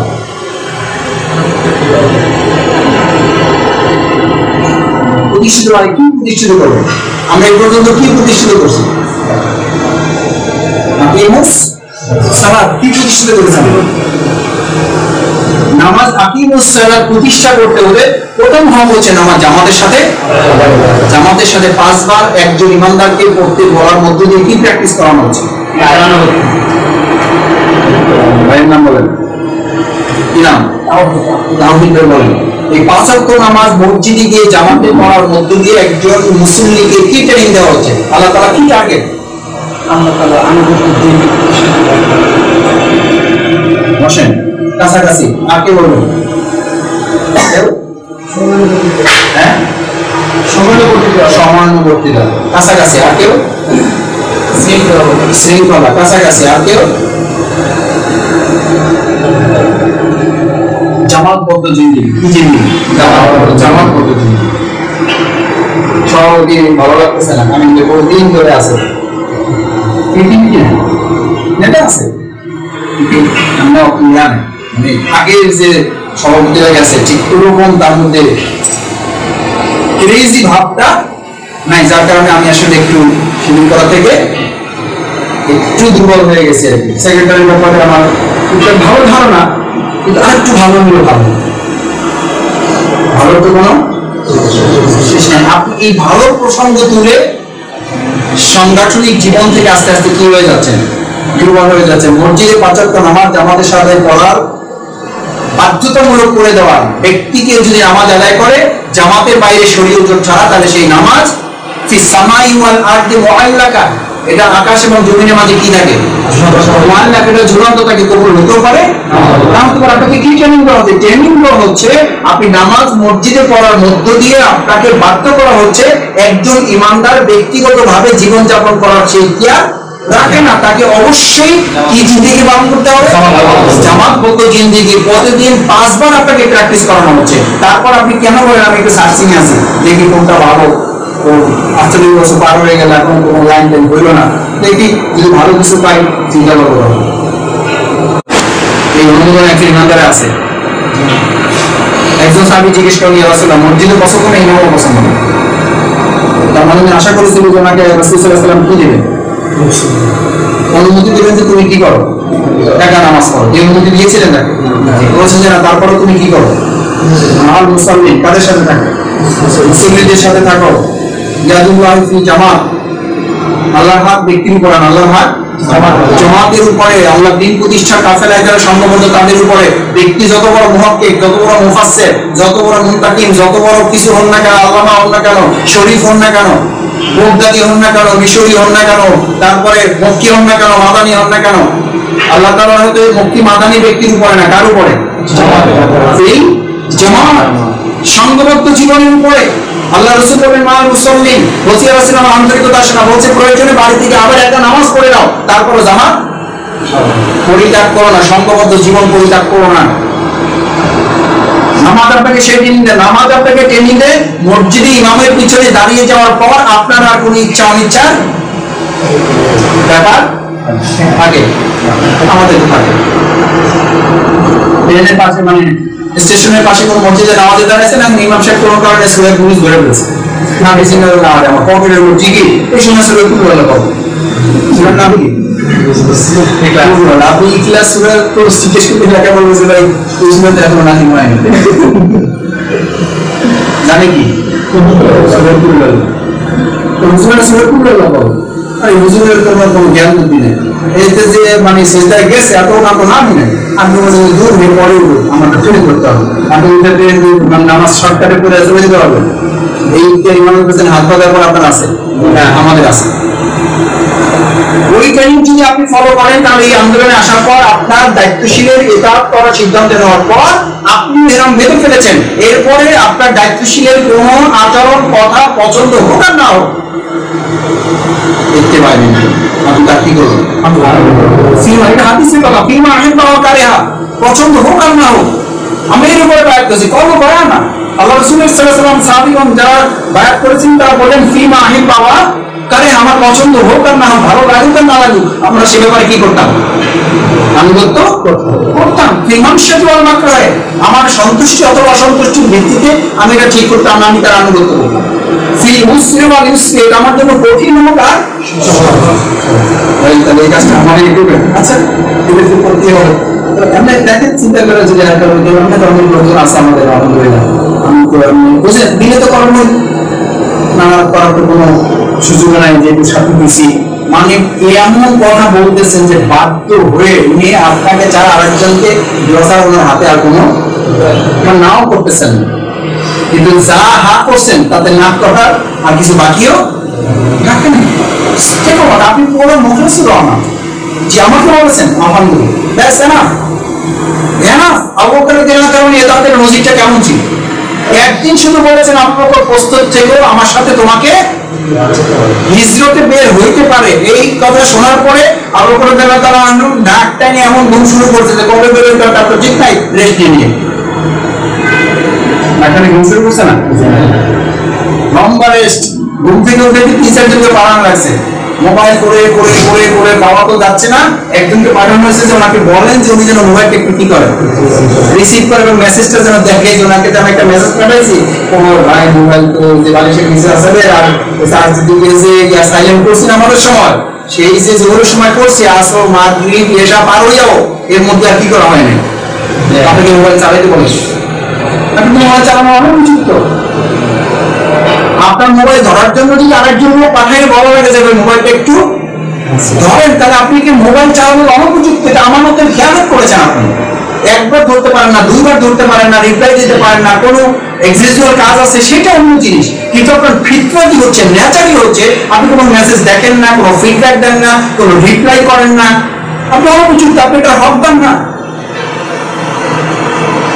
আচ্ছা আবু বকর রাদিয়াল্লাহু তাআলা একবার শুধু বলা হয়েছে আমার সাথে বের হয়ে যেতে পারে, এবং তাকে মেসেজ দেওয়া আছে, লোক পাঠানো আছে, শুধু বলছে যে আবু বকর, দেখি দুপুরের টাইমে আবু বকর ডাকতেছে, দরজায় ধাক্কাইতে পাশের রুম থেকে লোক এসে বলতেছে ভাই এরকম আদৌ কেউ আছে কিনা, আপনি ক্ষমতা ধাক্কাইতেছেন কেন, জানেন কেউ আছে কিনা? এরকম ঘটনা আমাদের ঘটে, ধাক্কাইতে পাশের রুম থেকে লোক এসে বলে যাচ্ছে ভাই তাহলে দেখি তালা ভাঙা সিস্টেম আছে আমার ভাই না, তারপরে দেখা যাচ্ছে সে ভিতরে রুমে ঘুমাইতেছে, পারবে ফ্যান চলতেছে, তো আমার ভাই একটু ঘুমের সমস্যা হয়, আপনি ঘুমাইতে পারি না, কিন্তু ঘুমাই না। আর আবু বকর রাদিয়াল্লাহু তাআলা সম্মানিত ভাইয়েরা, আমি আপনাদের বলছি না যে এই প্রবলেমগুলো আপনাদের, এই প্রবলেম আমার, এগুলো আমার প্রবলেম। আমি মাঝে মধ্যে মনে হয় আমি সংগঠনের সাথে, ইসলামের সাথে, ইসলামী আন্দোলনের সাথে এই আচরণগুলো করে ফেলি, এই বেমানান কাজগুলো আমার দ্বারা হয়ে যায়। আমি ফোন ধরতে পারি না, রিসিভ করতে পারি না, আমি যথাসময় রিপ্লাই করতে পারি না। আবু বকর রাদিয়াল্লাহু তাআলা ডাক দিলেন, দরজাটা খুলে গেল, রাসূল করিম সাল্লাল্লাহু আলাইহি ওয়াসাল্লাম বলেন আবু বকর, কথা শুনি এতটুকু কথার উপরে আবু বকর রাদিয়াল্লাহু তাআলা চোখ থেকে জল করে পানি পড়ছে। আমি অনেক দিন ধরে অপেক্ষা করছি আপনি আমাকে যে মেসেজটা দিয়েছিলেন সেই মেসেজটা রিপ্লাইটা কখন আমি দিতে পারবো, এটা দেওয়ার জন্য আমি এত অধীর আগ্রহে অপেক্ষা করেছি যে তারপর থেকে আল্লাহর কসম আল্লাহ, আমি তারপর আমার এই পিঠ আর বিছানা আমি এক সময়ের জন্য একত্রিত করেছি, না দিনে করেছি না রাতে করেছি। আমি অপেক্ষায় ছিলাম আপনি একটা ডাক দিবেন, এরপর সেকেন্ড আরেকটা ডাক দিয়ে যাতে আপনাকে সময় নষ্ট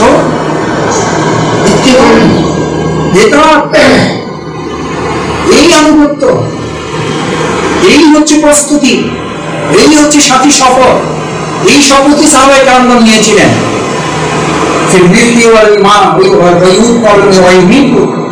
আমার জীবন এবং মৃত্যুর মাঝখানে রেখে আমি আমার এই শপথ বাস্তবায়ন করবো, এটার জন্য যা করা দরকার আমি তাই করতে প্রস্তুত।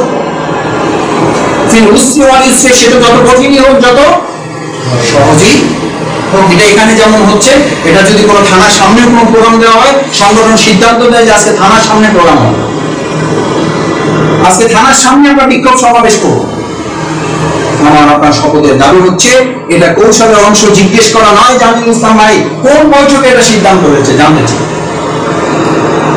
কোন জায়গা থেকে সিদ্ধান্ত এসেছে জানতে চাই। মানে দাবি হচ্ছে আপনি সোজা সেখানে অংশগ্রহণ করবেন, এরপর আপনার বায়াতের অংশ হিসাবে আপনি জীবন এবং মৃত্যুর মাঝামাঝি আল্লাহ তাআলা আপনার জন্য যা বরাদ্দ রেখেছেন তাই।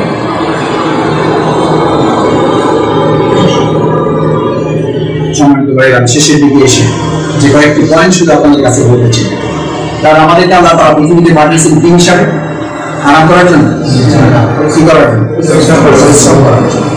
আমাদের নামই দেওয়া হয়েছে ইন্নী জাইলুন ফিল আরদি খলিফা। মিন্স প্রতিনিধি কার? আপনার আল্লাহ। প্রতিনিধির দায়িত্ব মর্যাদা কেমন? আমাদের নিজের কেন বড় করবে ভাই আপনার ফেরেশতা, আমরা ছোট করবো, সম্মান করে নেব। ফেরেশতা বলছে ঠিক আছে, কিন্তু সম্মানের জায়গা থেকে আমাকে কি করা হয়েছে, কি করা হয়েছে, অনেক ছোট করা হয়েছে। মানুষকে আশরাফুল মাখলুকাত হিসাবে ফেরেশতাদের চেয়েও অনেক অনেক বড় মর্যাদা দেওয়া হয়েছে, অনেক বড় মর্যাদা দেওয়া হয়েছে। কেন দেওয়া হয়েছে? এই মর্যাদার জায়গাটায় নামাজ পড়ার জন্য নয়, ভালো করে খেয়াল করুন, এটা রোজা রাখার জন্য নয়, এটা দাড়ি রাখার জন্য নয়, এটা টুপি পরার জন্য নয়, এটা লম্বা জামা পরার জন্য নয়, এটা সালাম দেওয়ার জন্য নয়, এটা জিকির আজকার করার জন্য নয়, এটা নফল ইবাদতের জন্য নয়, এটা তাহাজ্জুদ পড়ার জন্য নয়, এটা সাদকা করার জন্য নয়। এই সমস্ত মর্যাদার মূল কেন্দ্রবিন্দু হচ্ছে তিনি, আপনি আল্লাহর জমিন, আল্লাহর দিন বাস্তবায়ন করে দেওয়ার এই দায়িত্ব ফেরেশতাদেরকে দেওয়া, আপনাকে দেওয়া।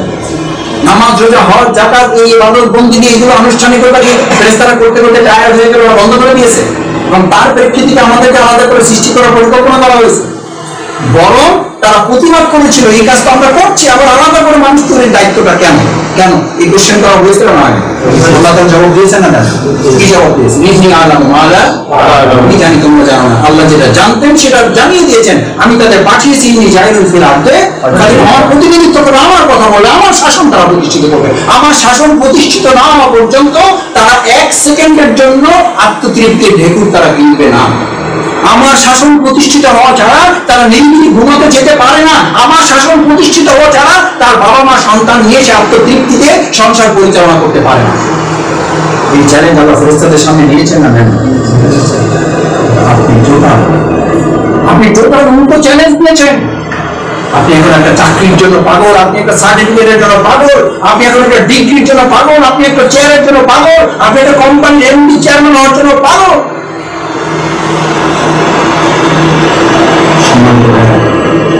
আমি আপনাদের সময় বেশি দিচ্ছি না, শুধু এই কথাটুকু বলতে চাই, আসুন ইসলামী ছাত্র শিবির করেন, দায়িত্বশীল হিসেবে বাছাই হয়েছেন, কোন কারণে যাতে আল্লাহ তাআলার পক্ষ থেকে আল্লাহর গজবে নিপতিত হয়ে সাটের প্রক্রিয়া যেন কোন অবস্থাতে আমরা করে না যাই।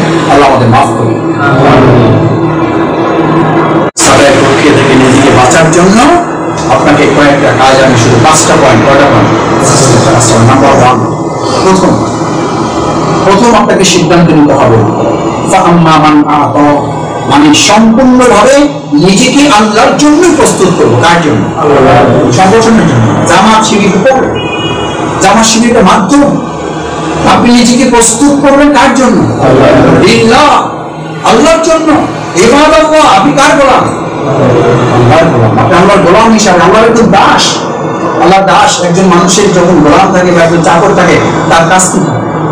সে সবসময় প্রস্তুত থাকে তার মালিক তাকে এটা বাস্তবায়ন করে, এটা শোনার জন্য যে সে তার আশপাশে ঘুরঘুর করতে থাকে। আপনি সবসময় আল্লাহর জন্য প্রস্তুত থাকবেন। কখন কি বলে আল্লাহ কি আমাদের আলাদা করে কিছু বলবেন? যা বললাম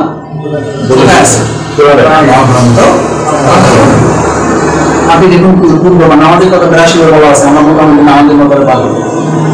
রোজার কথা একবার বলে বাকি হাকিকতের ব্যাপারে 12, 13, 14 জায়গায় বলা হয়েছে। ওইটা হলো 82, এটা হলো সব মিলে 12। হজের কথা 1-2 জায়গায় বলে, আর এটা মাসলা মাসার সংক্রান্ত আরো 4-5 জায়গায়। জাকাতের কথা 2-5 জায়গায় বলে, আরো এরকম 20-25 জায়গায়। তাহলে নামাজ গেল, জাকাত গেল, হজ গেল, রোজা গেল, আর থাকে কি? হাকিমউদ্দিন। আর হাকিমউদ্দিনের জায়গা তো মোটামুটি 1-2 জায়গায় বলে শেষ। সরাসরি 250 জায়গায়, তার ব্যাকআপ ডিস্টিনেশন 750 জায়গায়। এখন আমরা 82 নিয়ে পড়ে আছি, আমরা 12 জায়গা নিয়ে পড়ে আছি, আমরা 17 জায়গা নিয়ে পড়ে আছি, আমরা 7 জায়গা নিয়ে পড়ে আছি, কিন্তু 750 জায়গার গোটা কোরআন যেখানে আমাদেরকে বারবার তাগিদ করেছে এবং যে তাগাদের উপর এটা বলে দেওয়া হয়েছে, এটা কখনো লা ইয়াস্তাউনা ইনদাল্লাহ কামান আমানা বিল্লাহি ওয়াল ইয়াউমিল আখির ওয়া জাহাদা ফি আল্লাহর প্রতি ঈমান আনা, আল্লাহর দ্বীন প্রতিষ্ঠার কাজে সম্পৃক্ত হওয়া, ইমারাতুল মসজিদ ওয়া সাকায়াতুল হজ ওয়া ইমারাতুল মসজিদ, এই ইবাদতগুলোর সাথে এই আল্লাহর দ্বীন প্রতিষ্ঠার ইবাদতের কোনো তুলনা নাই। বরং এই জামানা সম্পর্কে আপনাকে এটা বলি, আপনি আল্লাহর জন্য প্রস্তুত না হলে আপনার নামাজ আপনাকে মুক্তি দিতে পারবে না। আর এই নামাজে তো আসসালাতুল মুত্তাকিন জান না, কিন্তু ফাওয়াইলুল মুসাল্লিন যে আছে, এটা নিয়ে কতদিন কোন ইমামের কাছে গিয়েছে যে হুজুর নামাজ যদি ধ্বংসই করে তাহলে আমি কি নামাজ পড়েছি? কোন নামাজ ধ্বংস করে? আল্লাযীনা হুম আন সালাতিহিম সাহুন, যে নামাজে আপনি অলস, যে নামাজ মানুষকে দেখানোর জন্য, আল্লাহর জন্য নিবেদিত করতে পারেন না, আল্লাহর জন্য নিবেদিত করলে নামাজ শুরু করেছেন। আল্লাহু আকবার। র্যাব এসে বন্দুক করেছে, পুলিশ এসে পিছন থেকে ধরেছে, নামাজ ছাড়েন না, গুরু ধরেন। আপনি বলবেন যে ভাই পয়সা থাকার জন্য নামাজ তারা পুলিশ দেবেন, যাইতেছেন আমার মধ্যে আছে। মিছিলে গেছে, মিছিল থেকে ধরতেছেন করা কয় ভাই আমার মতো গ্যারেস্ট হয়ে গেলে থানাকে চালাবো। নামাজে যে ট্রেনিং দেওয়া হয়েছে, একই ইমামের পিছনে যখন হাত বেঁধে ফেলেছেন, একই ইমামের পেছনে মিছিল শুরু হয়ে গেছে, দুনিয়ার সমস্ত গুলিগুলো আপনার মুখের দিকে আসতেছে, সে শুধু সামনের দিকেই যাবে। পিছন দিকে আসা, নামাজ থেকে পালিয়ে যাওয়া আর আল্লাহর দ্বীন প্রতিষ্ঠার এই কাজ থেকে পালিয়ে যাওয়ার মধ্যে কোনো পার্থক্য। সাহাবীকে নির্দেশ দেওয়া, আমি তোমাকে 10টি কাজের নির্দেশ দিচ্ছি, তার মধ্যে একটি আল্লাহর দ্বীন প্রতিষ্ঠার কাজের ক্ষেত্রে তোমাকে যদি কেটে টুকরো টুকরো করে ফেলা হয়, তারপরে তুমি যুদ্ধের ময়দান থেকে এই হাদিস মানসুখ হয়ে গেছে। আমরা এখন একটু পলায়ন করিনি, আমরা পলায়ন তো করি না, কিন্তু পলায়নের একটা প্রক্রিয়া, পলায়নের একটা মনোভাব আমাদের মধ্যে যে নাই তা অস্বীকার করা। একই কারণে একজন গুরুত্বপূর্ণ মুসলিম, একজন গুরুত্বপূর্ণ সাহাবীকে আয়াত নাযিল করে বলে দেওয়া হয়েছে, যাদ ইবনে কায়েস রাদিয়াল্লাহু আনহু। তিনি আপনাদের মতো আমাদের মতো এই দুর্বলদের মতো এটা বলেন নাই যারা চলে যাবে, আমি এবার অভিযান থেকে আমাকে ছুটি দেন, এটা বলে নাই। শুধু বলছে যে আমি যদি ওখানে যাই, আমার তো চেহারা ছিল সুন্দর, ওখানে আবার অনেক সুন্দরী রমণী যুবতীরা আছে, তাদের ইমান নষ্ট হয়ে যাবে, আমার ইমান নষ্ট হয়ে যাবে। আমার একটু এই যুদ্ধ থেকে কি জানি, যুদ্ধ থেকে কি জানি, ছুটি দেন। আল্লাহ রাসূল সাল্লাল্লাহু আলাইহি ওয়াসাল্লামের সুন্দর স্মরণ নেই, ঠিক আছে, তুমি যদি মনে করতেছো বিরাট ইমানদার, পাঠালো মুক্তা দিয়ে এত বড় মুক্তা দিল, হাকিমউদ্দিনের এই কাজ থেকে বাঁচার জন্য সে শরীয়তের পর্দার বিধান থেকে বাঁচার চেষ্টা করতেছে, অথচ বাঁচতে চাই কি থেকে, বিধান কোনটা থেকে? হাকিমউদ্দিনের মতো কঠিন হক থেকে। আল্লাহ রাসূল সাল্লাল্লাহু আলাইহি ওয়াসাল্লাম ছুটি দিয়ে দিলেন, সাথে সাথে কি নাযিল হয়েছে? প্রণয় করুন আফাল্লাহু আনকা, এই রাসূল হে মুহাম্মদ আপনাকে মাফ করে দিলাম। মাফ করছে কাকে? মুহাম্মদ রাসূলুল্লাহ সাল্লাল্লাহু আলাইহি ওয়াসাল্লাম। লিমা জিনতালাহুম, কেন ছুটি দিলেন? হাত্তা ইয়াতাবায়্যানা লাকাল্লাযিনা সাদাকু ওয়া তা'লামুল কাযিবিন। আপনি জানতেই পারেন না ঈমানের দাবিতে ওই যে লোক আপনাকে পর্দা সংক্রান্ত ব্যাপার আয়াতের কথা বলে আপনার কাছ থেকে হাকিমউদ্দিনের ব্যাপারে ছুটি নিয়েছে, মূলত তার অন্তরের তো রোগ আছে, সে তো রোগাক্রান্ত। আসলে সে এইটাকে ফিতনা মনে করে না, সে হাকিমউদ্দিনের এই কাজ থেকে ছুটি চেয়ে এর চেয়ে বড় ফিতনায় পড়ে গেছে। আল্লাহ তাআলা আপনি বলছেন করতেছে না, আর আল্লাহ বলেন আলা ফিতনাতে সাকাতু, অলরেডি সেই ফিতনার মধ্যে আছে। সেই সাহাবী, সেই ইমানদার কি নামাজ ছেড়ে দিয়েছে, রোজা ছেড়ে দিয়েছে, ওয়াইন সামা ওয়া সাল্লা জুরামান মুসলিম, নামাজও পড়ে, রোজাও রাখে, এবং নিজেকে কি দাবি করে? মুসলিমও দাবি করে। কি করেন? হাকিমউদ্দিনের এই কাজ কি জন্য নিবেদিত করা নিজেকে? আল্লাহর জন্য। আপনি আল্লাহর জন্য যা যখন করা দরকার আমি তার জন্য প্রস্তুত, ইনশাআল্লাহ। দুই নম্বর, পরিশ্রম প্রিয় করে নিজেকে গড়ে তোলা। পরিশ্রম করতে না পারলে আপনি জিনিস কাজ করতে পারবেন। ওয়া ইলা রাব্বিকা ফারগাব, কঠোরভাবে লেগে যান, এটা কষ্টের কাজ। আল্লাহ রাসূল সাল্লাল্লাহু আলাইহি ওয়াসাল্লাম কি গোটা সূরা মুজাম্মিল নাযিল করে আপনাকে পুরো বর্ণনা দিয়ে দিয়েছেন। সূরা মুজাম্মিল পড়েন, সূরা মুজাম্মিল পড়েন, ইয়া আইয়ুহাল মুজাম্মিল কুম ইলাইহি ইল্লা কালিল নিসফাহু আও ইনকুস মিনহু কালিলান আও জিদ আলাইহি ওয়া রাত্তিলিল কুরআনা তারতিলা ইন্না সানুলকি আলাইকা কাওলান সাকিলা। আমি আপনাকে একটা ভারী দায়িত্ব, একটা কঠিন বোঝা আপনাকে দিচ্ছি। এই কঠিন বোঝা, এই ভারী দায়িত্ব আমাদের উপর আছে না নেই? আল্লাহ রাসূল সাল্লাল্লাহু আলাইহি ওয়াসাল্লামকে তাহাজ্জুদ গুজার করে নিজেকে পরিশ্রম প্রিয়, আরাম প্রিয় না, সারা রাত ঘুমাবেন না। নিসফাহু আও ইনকুস মিনহু কালিল, পারলে পুরো রাত, না পারলে অর্ধেক, না পারলে তার চেয়ে একটু। এটা ফরজ ছিল তখন, পরে আমাদের কষ্টের দিক বিবেচনা করে এটা কি করে দেওয়া হয়েছে। তার মানে ইসলামী আন্দোলনের কর্মীদের জন্য আমরা বলে থাকি, সাধারণ মুসলিমদের জন্য নামাজ 5 ওয়াক্ত ফরজ, আর ইমানদারদের জন্য 5 ওয়াক্তের সাথে এই তাহাজ্জুদকেও কঠোর পরিশ্রম প্রিয় করে নিজেকে গড়ে তুলতে না পারলে, ট্রেনিং আপনি না নিতে পারলে ময়দান আপনি পরিচালনা করতে। আমাদের দ্বারা নামাজ পড়ার নিজের বিবেকের কাছে একটু জিজ্ঞেস করুন, রমজান চলে যাওয়ার পর আজকে ঈদ পর্যন্ত এই দিনে আপনি কতদিন রাত জাগতে পেরেছেন? আপনি ফজরের নামাজে জামাতে কতদিন পড়তে পেরেছেন? এই আরামগুলোর উপরই শয়তান ভর করে থাকে। আরামের সাথে হারাম, আরামের সাথে ইসলাম, আরামের সাথে আল্লাহ, আরামের সাথে হারাম। যত জায়গায় পৃথিবীতে হারাম কিছু হয়, সবকিছু কিসের সাথে হয়? সবকিছু আরামের মধ্য দিয়ে হয়। নাইট ক্লাব গুলো কি জরাজীর্ণ গরিব? মদের ক্লাব গুলো কি জরাজীর্ণ গরিব? সব কিসের জায়গা? প্রতিষ্ঠা করেছেন, সিজদা করেছেন, সিজদাকে উঠে কপাল থেকে মাটিগুলো ফেলে দিয়ে বলতেন এই মাটির সাথে আমার সম্পর্ক, এই মাটি থেকে আমার জন্ম, এই মাটিতে আমার আবার চলে যেতে হবে, এই মাটি আমার কত না প্রিয়। আর আমরা এখন মসজিদে এসি, টাইলস, তারপরে আমাদের ইমানের কোনো পরিশ্রম করা যাবে নিজেদেরকে ইনশাআল্লাহ। চায়নার লোকেরা পরিশ্রম করে একটা বিশ্বের নেতৃত্ব দিচ্ছে, কেন জানেন? যারা অতিরিক্ত পরিশ্রম করার কারণে 10,000 লোক মারা যায় বছর, আর আমাদের দেশে অতিরিক্ত রেস্ট করার কারণে 10,000 লোক ডায়াবেটিসে মারা যায়। বার্ডেন আছে, বার্ডেন প্রত্যেক দিন সকালে বার্ডেনে যায় দেখবেন যে রাস্তা, মেইন রাস্তা পর্যন্ত যায় না। আপনি মনে করেন বাসে ওঠার জন্য, কেউ বাসে ওঠার জন্য না, কিসের জন্য গেছে? ডায়াবেটিস টেস্ট করার জন্য। কারণ লাইফে যা হাঁটার কথা ছিল, লাইফে যা দৌড়ানোর কথা ছিল, লাইফে যা পরিশ্রম করা ছিল, তার কারণে নাই। এখন ডাক্তার বলেছে আপনার কোনো ওষুধ নেই, আপনি শুধু রমনা পার্কে যাবেন, প্রতিদিন 6 মাইল দৌড়াতে বাঁচবেন, না হলে পরিশ্রম করবেন না। আমাকে অনেকে বলে আল্লাহ মাফ করুন, আল্লাহ তাআলা যেন আমাকে দয়া করেন, আমার অহংকার যেন মাফ করেন।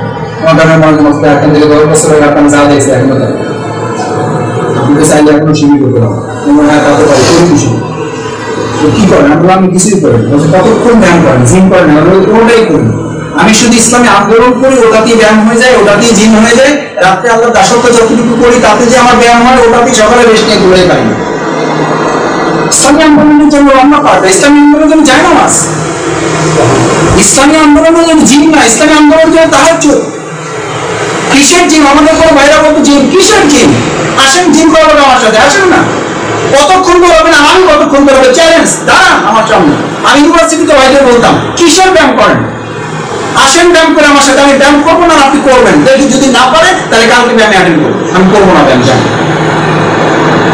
করেন করেন, আমার আপত্তি নেই, আমি আপত্তি যেন বলছি, কিন্তু ব্যায়াম করার লোক আমি দেখেছি। ব্যায়াম করে আসে 3 ঘন্টা ঘুমায়, কিসের ব্যায়াম করে এটা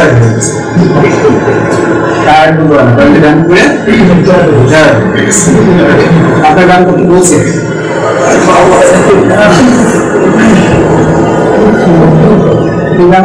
বলছে ডাক্তার ওই গান বাজে যান, আমি আপনার গান করতে পেরেছি, আপনার গানটা ইসলামী আন্দোলনের কর্মীরা 5 ওয়াক্ত নামাজ যদি হক আদায় করে পড়ে, ইসলামী আন্দোলনের কর্মীরা একদিন খাবে, একদিন রোজা রাখবে, ইসলামী আন্দোলনের কর্মীরা নিয়মিত তাহাজ্জুদ করবে, ইসলামী আন্দোলনের কর্মীরা নিয়মিত 2 পারা 3 পারা কোরআন তেলাওয়াত করবে। আপনি লিখে রাখুন, আপনার কোন রোগ দেবে আপনার ধারে কাছে আসতে পারবে, আপনি লিখে রাখুন। 4 বছর যেখানে ডাক্তারি করেছে, আমার তো পিএইচডি ডক্টরেট ডিগ্রি, তো মানুষ এটা যেখানে বুঝেন না, আমার তো জ্বর হচ্ছে, আমি বললাম ভাই আমি তো ডাক্তার বলে না, যাও দেন, শুনছি ডক্টর 4 বছরের মোটামুটি ডাক্তার হয়ে গেছে। না পাঠাটা এগুলো 2 টাকা কি লাগে, আলহামদুলিল্লাহ আল্লাহ ঠিক আছে। আমি ওই যে ধরেন প্রতিদিন 10 জন 12 জন 15 জন দিতাম, রাতে উঠে আল্লাহর কাছে বলতাম আল্লাহ যাহা বলছি আপনি ব্যবস্থা করে দিন। সকালে এসে দেখবি ভাই আজকে এত সুন্দর একটা ঘুম হয়েছে, আলহামদুলিল্লাহ। আমি আরো 3 জনকে আপনার কথা বলছি, আজকে দেখা কথা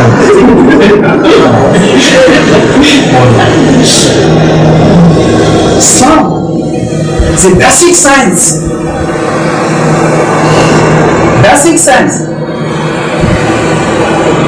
আমার বাসায় তো আমরা হাসাহাসি করি, বাসায় ডায়েটের মানে বিশাল সিরিয়াল ডায়েট, আর আমি সমানে খাওয়ার সিরিয়াল। যারা ডায়েট করে তারা আমার সে মোটা, আমার বলে যে আপনার ঘটনাটাকে, আপনার এটা কি মানে কেরামতিটা কি? আমার কেরামতি কিছু না, কেরামতি কিছু না, এটা জানো না, তোমরা দেখতে পাও, মানে কেরামতিটা ধরো। আমি এখানে বুড়িয়া লাগে তাকে মাফ করবো, বুড়ি দেখলে বুড়ির উপর এইরকম আঙ্গুলটা দিয়ে বলতো যে তুমি আল্লাহর হক আদায় করো না, তুমি মানুষেরও হক আদায় করো, তাহলে তোমার বুড়ি কোথেকে আসে? মুসলমানদের আবার মোটা শরীর কোথেকে আসে? ও তো কাঠ সিমসিমা হয়ে থাকবে। মেডিকেল সায়েন্সের স্টুডেন্টদের দেখবে মোটা আছে, 1-2টা কারণে থাকতে পারে, সবগুলো কারণ ওদের সারাক্ষণ পরিশ্রমের কথা। আর ইসলাম আন্দোলনের কর্মীরা ফুরসান আল্লাহ রুহমান আল্লাহ, সারাদিন থাকবে ঘোড়ার পিঠে, সারা রাত থাকবে জায়নামাজের উপরে। তার বডি হবে কখন? তার বডি যতটুকু থাকবে ওটা আল্লাহর দিনের শত্রুদের মোকাবেলা করার জন্য ইসলাম। কিসের চর্বি? চর্বি পড়বে যাবে, মাংস পাবে না। চর্বি কাটানোর জন্য আছে, যেগুলো শুদ্ধ খাইয়া লাগছে তাও কামাবো। আমি যেগুলো শুদ্ধ কেন আপনি 3 কেজি খাইলে কামাবেন, আপনি খান আর ঘুমান, খান আর ঘুমান, মাঠে নামে। এলাকার কৃষকদের ডায়াবেটিস দেখেছে, ধারে গেছে ওর দেখলে দৌড় করে পাবে, ওর থেকে 3 কিলোমিটার দূরে পাবে। এর কাছে যাই আমি অসুস্থ হয়ে যাবো, মানে এর কাছে গেলে ডায়াবেটিস কি হয়েছে। পরিশ্রম প্রিয় করে নিজেকে গড়ে তুলুন, কারণ দুনিয়াটা আপনাকে পরিশ্রম প্রিয় করে পরিচয় করে দেওয়া হয়েছে। আর দুনিয়াও নেই, দুনিয়াটা কি কারাগার করে আছেন এখন। এখন ভয় কেন? আমাকে সেখানে মাসে তো বাইরে হবে না, আমরা বাইরে করে যাবো। এখন সাবজেক্ট আছে বাইরে করে সেন্ট্রাল জেলে নিতে আসতেছেন আমার কথা। আল্লাহ রসুল সাল্লাল্লাহু আলাইহি ওয়াসাল্লাম সব বর্ণনা আছে। আর দুনিয়া সিদ্ধান্তিন মুমিনিন ওয়া জান্নাতুল কাফিরিন। আগের সূত্রটা রেফারেন্সে মনে না রাখলে চলবে, পরেরটা মনে রাখেন। দুনিয়াটাকে যদি আরামের জায়গা মনে করেন, এটা কাফের, আপনার পরিচয় চেঞ্জ। আমার কথা ভালো লাগে না? আপনার পরিচয় চেঞ্জ। কিসের নামাজ পড়েন, কিসের রোজা রাখেন, আপনি সারাদিন আরামের উপর থাকেন, আপনার পরিচয় ইসলাম চেঞ্জ করে দিয়েছে। জান্নাতুল কাফিরিন। আপনি দুনিয়াটাকে আরামের জায়গা বানিয়ে নিয়েছেন, তা আপনার আমল বরবাদ, আপনি কাফের। আমাকে বুঝান, এখানে আলেমগণ আছেন, আমাকে বুঝান, পাশে নিয়ে নিয়ে চলেন। কি যে এত আরামের উপর জীবন যাপন করেন, আবার আপনি নামাজ পড়েন, আপনি ছাত্র শিবিরের সাথে পরিচয় দেন, আপনি সদস্য, আপনি দায়িত্বশীল, থানা দায়িত্বশীল, কিসের আপনি পরিচয় দেন? পরিচয় বাদ। রাসূল সাল্লাল্লাহু আলাইহি ওয়াসাল্লাম আপনার দিকে তাকিয়ে ঘোষণা করেছেন, ওয়ালাইসা ফিল মুমিন, এদের মধ্যে একজন ইমানদার নাই, সাথে সদস্য পর। এটা কি বলছেন? নিজের খুশি মতো ইসলামকে ঢেলে সাজাবার সিদ্ধান্ত নিয়েছেন। অধিকার আমাকে আপনাকে কে দিয়েছে? কে দিয়েছে? আমার বানানো কথা বলতে আমি আপনাকে, আমার একটা কথা আপনি শুনবেন না। আজ কোরআন হাদিস থেকে বলে আপনি শুনতে বাধ্য, নাহলে ইসলাম ছাড়তে বাধ্য। হয় কথা শুনতে বাধ্য, নাহলে ইসলামী আন্দোলন ছাড়তে বাধ্য। আপনার সিদ্ধান্ত আপনার কাছে। এই সব খুশি রক্তাক্ত কাফেলা, এই আন্দোলনের আমির কম শহীদ হয়েছেন।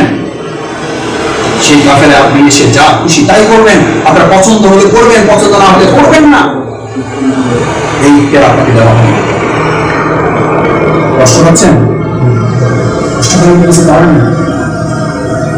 আমি আপনাদের কাছে তো মেহমান হিসেবে আসি নাই, আমি এসে আসামি হিসাবে। আপনার মধ্যে 2 নম্বর আসামি, আমি বললাম 1 নম্বর আসামি।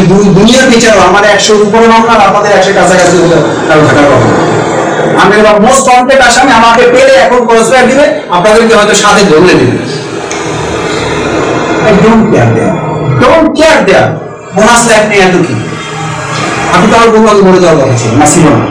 বহু লোক মাতৃ গর্ভে মারা যায় না, বহু লোক মারা যাবে মৃত্যুর পেছনে মারা যায় না, ডেলিভারি হওয়ার পর সাথে সাথে মারা যায় না। আপনি যেতে পারতেন না? কি মনে করেন? কিভাবে আপনি আপনার লাইফের সিকিউরিটি আপনার কাছে? এরপর এখান থেকে বের হয়ে বাড়ি যেতে পারবেন, গ্যারান্টি দিতে একটা না করে। আমার এক মাদ্রাসা প্রিন্সিপাল, আমি যেখানে পড়াশোনা করেছি, বাবা খুব ভালো ছাত্র, তুমি স্কলারশিপ আছে, শিবিরটা পরে করবে, পড়াশোনা আমি পরে যে করতে পারবো, সাঁতার কাগজে আপনি একটা ডেট দিয়ে দেন, এত তারিখ থেকে এত তারিখ বলবেন 22 তারিখে উইকেন্ড আমি শিবির করবো। আজি ফাইজলামি করেছো, বাড়ি বলতে যাইতে পারবে, তুমি এই গ্রামে তো আমার কাছে। তাহলে আপনি আমাকে কেন এই কথা বললেন? কেন বলেন? আপনি আমার প্রিন্সিপাল, আপনি যে কোরআন হাদিস আমাদের তাফসীর কোরআন পড়েন, কথার কথা বলছি আর কি বলবো না। কথার কথাটা কি মানি, কিন্তু যেটা আসল কথা বুঝতে পারছি। যেমন কোনো লাগাই দিয়েছেন, আপনাদের ঝুঁকির মধ্যে ফেলে দিচ্ছে অলরেডি। আমাদের সমস্যা আছে, নিজেকে আমার বাসা থেকে এখন বলে যে বহুত জেল আছে, এবং নিজেকে একটু সম্মান, আর কত জেল কাটবে, জেল কাটছে বেশি কিছু না। যেহেতু এই বহু লোক মদ খাইয়া, তারপরে গাঁজা খাইয়াও তো যাবজ্জীবন জেল কাটতেছে। আল্লাহ তাআলা দয়া করেছেন যে তোমার স্বামী হিসাবে, তোমাদের বাবা হিসাবে, তোমাদের সন্তান হিসাবে আমাকে মদ, গাঁজা, নারী নির্যাতন মামলায় জেল না কাটাইয়া আল্লাহ দিনের কাজে জেল খাটিয়েছেন। বলেন আলহামদুলিল্লাহ। ভালো দুনিয়া আমার জায়গা না, কারণ বললাম তুমি আল্লাহর জন্য প্রস্তুত করো। দুগুলো পরিশ্রম কেউ পারা যাবে ইনশাআল্লাহ। 18 ঘন্টা গোটা পৃথিবী যারা পরিচালনা করে, শেখ হাসিনা মাঝে মধ্যে বলে সত্য, কিন্তু আমরা জানি, কিন্তু এটা সত্য যে সে পরিশ্রম করে বলি তার হাতে পুরো জিনিস। পরিশ্রম করতে হবে, নাহলে দুনিয়াও পাবেন, পরকাল তো পাবেন না, দুনিয়াও পাবেন। 3 নম্বর আনুগত্যের চরম পরাকাষ্ঠা প্রধান কিসের? আনুগত্য ছাড়া এই আন্দোলন করতে পারবে। এখানে শুধু আমরা গোটা ইবাদতে মূল লক্ষ্য হচ্ছে আপনাকে কি করে তোলা, নামাজের ট্রেনিং কি, এর মূল লক্ষ্য অনেক পিছনে করেন আল্লাহ বলেন, উনি আল্লাহ বলছে আপনি চিন্তা করেন পরে নাম শুনবো, অথবা উনি রুটি গেছে আপনি মনে করেন আমার কোমরের সমস্যা হবে, শেষ দিকে গিয়ে আমি জয়েন করবো পাবেন। আপনাদের মুক্তা দিন, আপনারা এখানে যারা কারা, আপনারা এখানে যারা তারা কারা সব ইমাম লিডার, দায়িত্বশীল না, দায়িত্বশীলের আগে কি ইমাম। এখন ইমাম যদি আল্লাহ বলে আপনি সামিল রুকুতে গেলেন, রুকুতে জায়গা চিন্তা করতে যে আমি সামিল হবেন, আমি তো বলবো ঠিক আছে, মাথা মুন্ডা উঠে তারপর দেখি দুইকে একটা করানো যাবে। আপনি যদি মাথা নোয়াইয়ে রাখেন সামিল আলমকে বললেন নামাজ আছে না নেই, এবার পিছনে মুক্তা দিতে দায়িত্ব কি, একবার লোক দেবে, দুবার দেবে, তিনবার দেবে, কাজ দেওয়া এরপর আপনার একতলা করে যাবে তারা, এত সোজা। কিন্তু আমাদের কর্মীরা তো আমাদের একতলা করে যাচ্ছে। আমরা সামিল আলমীরা বইরা সোজা রুকুতে না, ওখান থেকে শুয়ে গেছি, কিন্তু আশা করতেছি আমাদের কর্মীরা সমানে ময়দানে কি করবো, দৌড়াবো। একটু ভালো আছে আমাদের কর্মীরা আবার ওই রকম মুখটা নেই, না হলে আপনার মতো আমার মতো ইমামদের গরুরাকে তিনবার লোক না দিয়া শরীর মশালা হচ্ছে। সত্য বলার অনুমতি ইসলাম দিয়েছে না দেন, সোজা সরেন, নামাজ শেষ করতে হবে, তারপরের যে মুসলিমের সিরিয়াল সে এসে বাকি নামাজ কি করবো জানেন, নামাজ নতুন করে বলতেছেন ইমাম সাহেবকে নাই, বেসিক ইমামকে নাই, মসজিদে নামাজ কালাম পড়ান, মাঝে মাঝে পড়ান, এরকম একজন বলেন আছে, মাসালা আছে, মাসালা আছে, তো আমাকে সবাই দেন না। আমি দুপুরাই আমার ঢাকা মহানগরীর দক্ষিণে বলি যে আমাকে এরকম সবাইদের মধ্যে অবস্থা কখনো হয় না। আপনি তো দুটো কথা বলেন, আমি তো শুনিয়ে গেছি, তাও তো আমার উপরে হাইটাই তো বলবো তুমি কাজ করে, তাও মাসুদ ভাই তো শুনে যে ঠিক আছে কি ভাবে এরকম কর্মী পেয়েছেন বলে আমার মতো এই নামটা এখনো চাকরি আছে, শরীর বিধান অনুযায়ী আমাদের চাকরি কারো নাই, আমাদের কর্মীদের দয়ার বশবর্তীতে আমাদের চাকরিগুলো এখনো আল্লাহ বসতে পাবে ইনশাআল্লাহ। আনুগত্যের চূড়ান্ত পরাকাষ্ঠা, আনুগত্য আছে ইবাদত আছে, আনুগত্য নাই হাবিদাত আমানুকুম, আনুগত্য ছাড়া সমস্ত আমল আল্লাহ নষ্ট করে। 4 নাম্বার।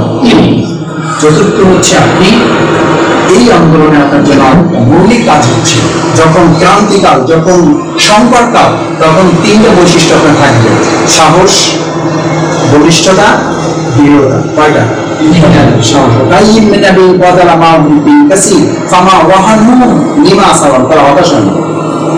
আমরা তো হতাশ,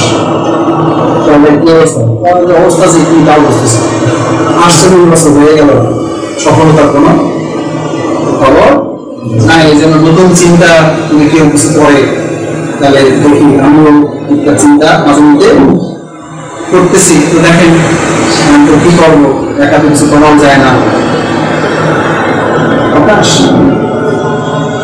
পরিষ্কার বক্তব্য, ওয়ালা তাহিনু, ইমানদারদেরকে বলা হয়েছে ওয়ালা তাহিনু, তোমরা কখনো নিরাশ হবা না। এটা হালাল না হারাম? না, যতগুলো জায়গায় কোরআনে আছে এটা হালাল না হারাম? হারাম। এক কথা হারাম, তাহলে হারাম থাকলে আপনি কিভাবে হালালের উপর আছেন? আপনি যখন যে টাইমটুকু হালাল হারামের উপর আছেন সেই টাইমটুকু ইমান আপনাকে দূরে চলে যায়। হতাশা থাকলে ইমান থাকে না, ইমান থাকলে হতাশা থাকবে না, করা যাবে। হতাশা থাকলে ভীতি থাকে না, ভীতি থাকলে ইমান থাকলে ভীতি থাকে না, ভীতি থাকলে আমার উত্তাপ করবো। এই ইমানদারগণ শুধু আল্লাহকে ভয় করবে, শুধু আল্লাহকে আপনাদের ভয় করতে বলছে, বাকি ভয় করা আপনার ভয় পা কাঁপে কেন? টিভি দেখলে পা কাঁপে কেন? মামলার খবর শুনে পা কাঁপে কেন? অন্তর কাঁপে কেন? হার্টবিট বেড়ে যায় কেন? ইমামদের কথা শুনলে আগেই আপনি অসুস্থ হয়ে পড়েন কেন? করতে পারেন, কিন্তু শক্ত থাকার ব্যাপারে ইসলাম আপনাকে কি দিয়েছে? নির্দেশ, শক্তিশালী, সাহস, হিম্মত, বলিষ্ঠতা, নেতৃত্বের প্রয়োজনীয়তা সুসময় না, নেতৃত্বের প্রয়োজনীয়তা জাফর ইবনে আবু তালিব। 3 জন নেতার ঠিক করা হয়েছে কোন যুদ্ধে? মহব্বত যুদ্ধে।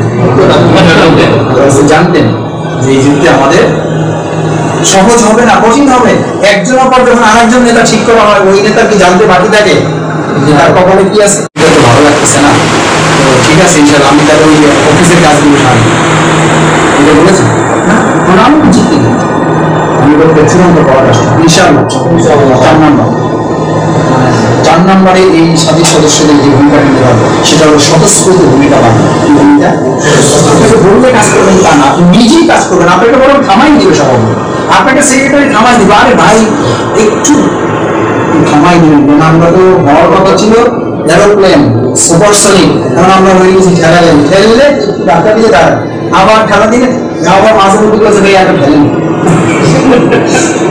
ঠেলা গাড়ি কি এরকম বলতে শুনেছেন কখন? যদি বড় অনুমতি দিয়ে যদি বড় ভাষা থাকতো তার সে বরং বলতো ভাই ঠেলেন, আমার তো চলাই স্থায়ী আছেন তো, আমার ঠেলেন, আমার নাম তো ঠেলা গাড়ি, আমার তো ঠেলবেন। আমরা হইলাম সুপারসনিক, এখন হয়ে গেছি ঠেলা গাড়ি, তাও একটু ঠেলে ঠেলে বিরক্ত হয়ে পড়লে ভাই এয়ারপোর্ট আমার তো পড়াশোনা আছে, বাবা মা আছে না, আর খালি যে কি এক নেশা নেশা বাইকুমা বাইকুমা উপশাখা উপশাখা বধু ভাড়া নাতি ভাড়া সদস্য ভাড়া স্বতঃস্ফূর্ত কি পালন করবেন? স্বতঃস্ফূর্ত ভূমিকা পালন করবেন। সর্বশেষ সেটা হলো নিজের মান সংরক্ষণের পাশাপাশি মান উন্নয়নে আপনাদেরকে দায়িত্ব পালন করবেন। প্রথম দায়িত্ব কি? মান উন্নয়ন। মান সংরক্ষণ না করতে পারলে আপনি গাড়ি চালাবেন, ড্রাইভার নিজে যদি ঠিক না থাকেন যাত্রীদের অবস্থা 12টা বাজে, ড্রাইভারকে কত দিকে খেয়াল রাখতে হয়? ড্রাইভিং করেছেন, মোটরসাইকেল তো চালান, মোটরসাইকেল চালায় যদি খালি সোজা সামনে দিকে খেয়াল রাখেন, যখন আমাদের সাইকেল তেমন সময় খালি সামনে চালায় তখন আমাদের 5 মিনিটের উপরে সামনে চালে ব্যালেন্স করে না, আমার সামনে না চাইলে আপনি গাড়ি চালাইতে পারে, আবার ডানে বামে দেখতে হয় না, হয় পিছনে খেয়াল রাখতে হয় না, গাড়ি ব্রেক ধরে সাইকেল দিবে, পিছনে এসে আপনাদের বাইরে দিবে, না জানতে যুক্তি না যুক্তি অযুক্তি। থামাই তো হইলেও একটু ব্যালেন্স করে থামাতে হবে, যে পিছনে তো লোকজন আছে তারা আবার আমার গাড়ি দেখে তো একই অবস্থা। সুতরাং একজন ড্রাইভারকে চতুর্দিকে খেয়াল রাখতে হয়, একজন দায়িত্বশীলকে শুধু এক কোটি কাজ করলে ছাত্রশিবির জামাতের প্রবলেম গুলোর মধ্যে আমার কাছে মনে হয়েছে যে আমার মনে আমরা চেষ্টা করি, কিন্তু যখন যেই দিকে আমাদের দৌড়িতে বলা হয় ওই দিক ছাড়া বাকিগুলোরা ইনশাআল্লাহ আমরা দায়িত্বশীল হিসাবে প্রথমে মান সংরক্ষণ, প্রতিদিন 5 ওয়াক্ত নামাজ জামাতে পড়া, তেলাওয়াত গুলো করা, রিপোর্ট যথাযথ সংরক্ষণ করা, নিজে ঠিক না থেকে আরেকজনকে কি ঠিক করবেন, কি ঠিক করবেন, the way you think, the way you act, আপনি যা চিন্তা করবেন সেটা সমাজে হবে। আপনার চিন্তা যদি দুর্বলতা যাবে পারা যাবে ইনশাআল্লাহ।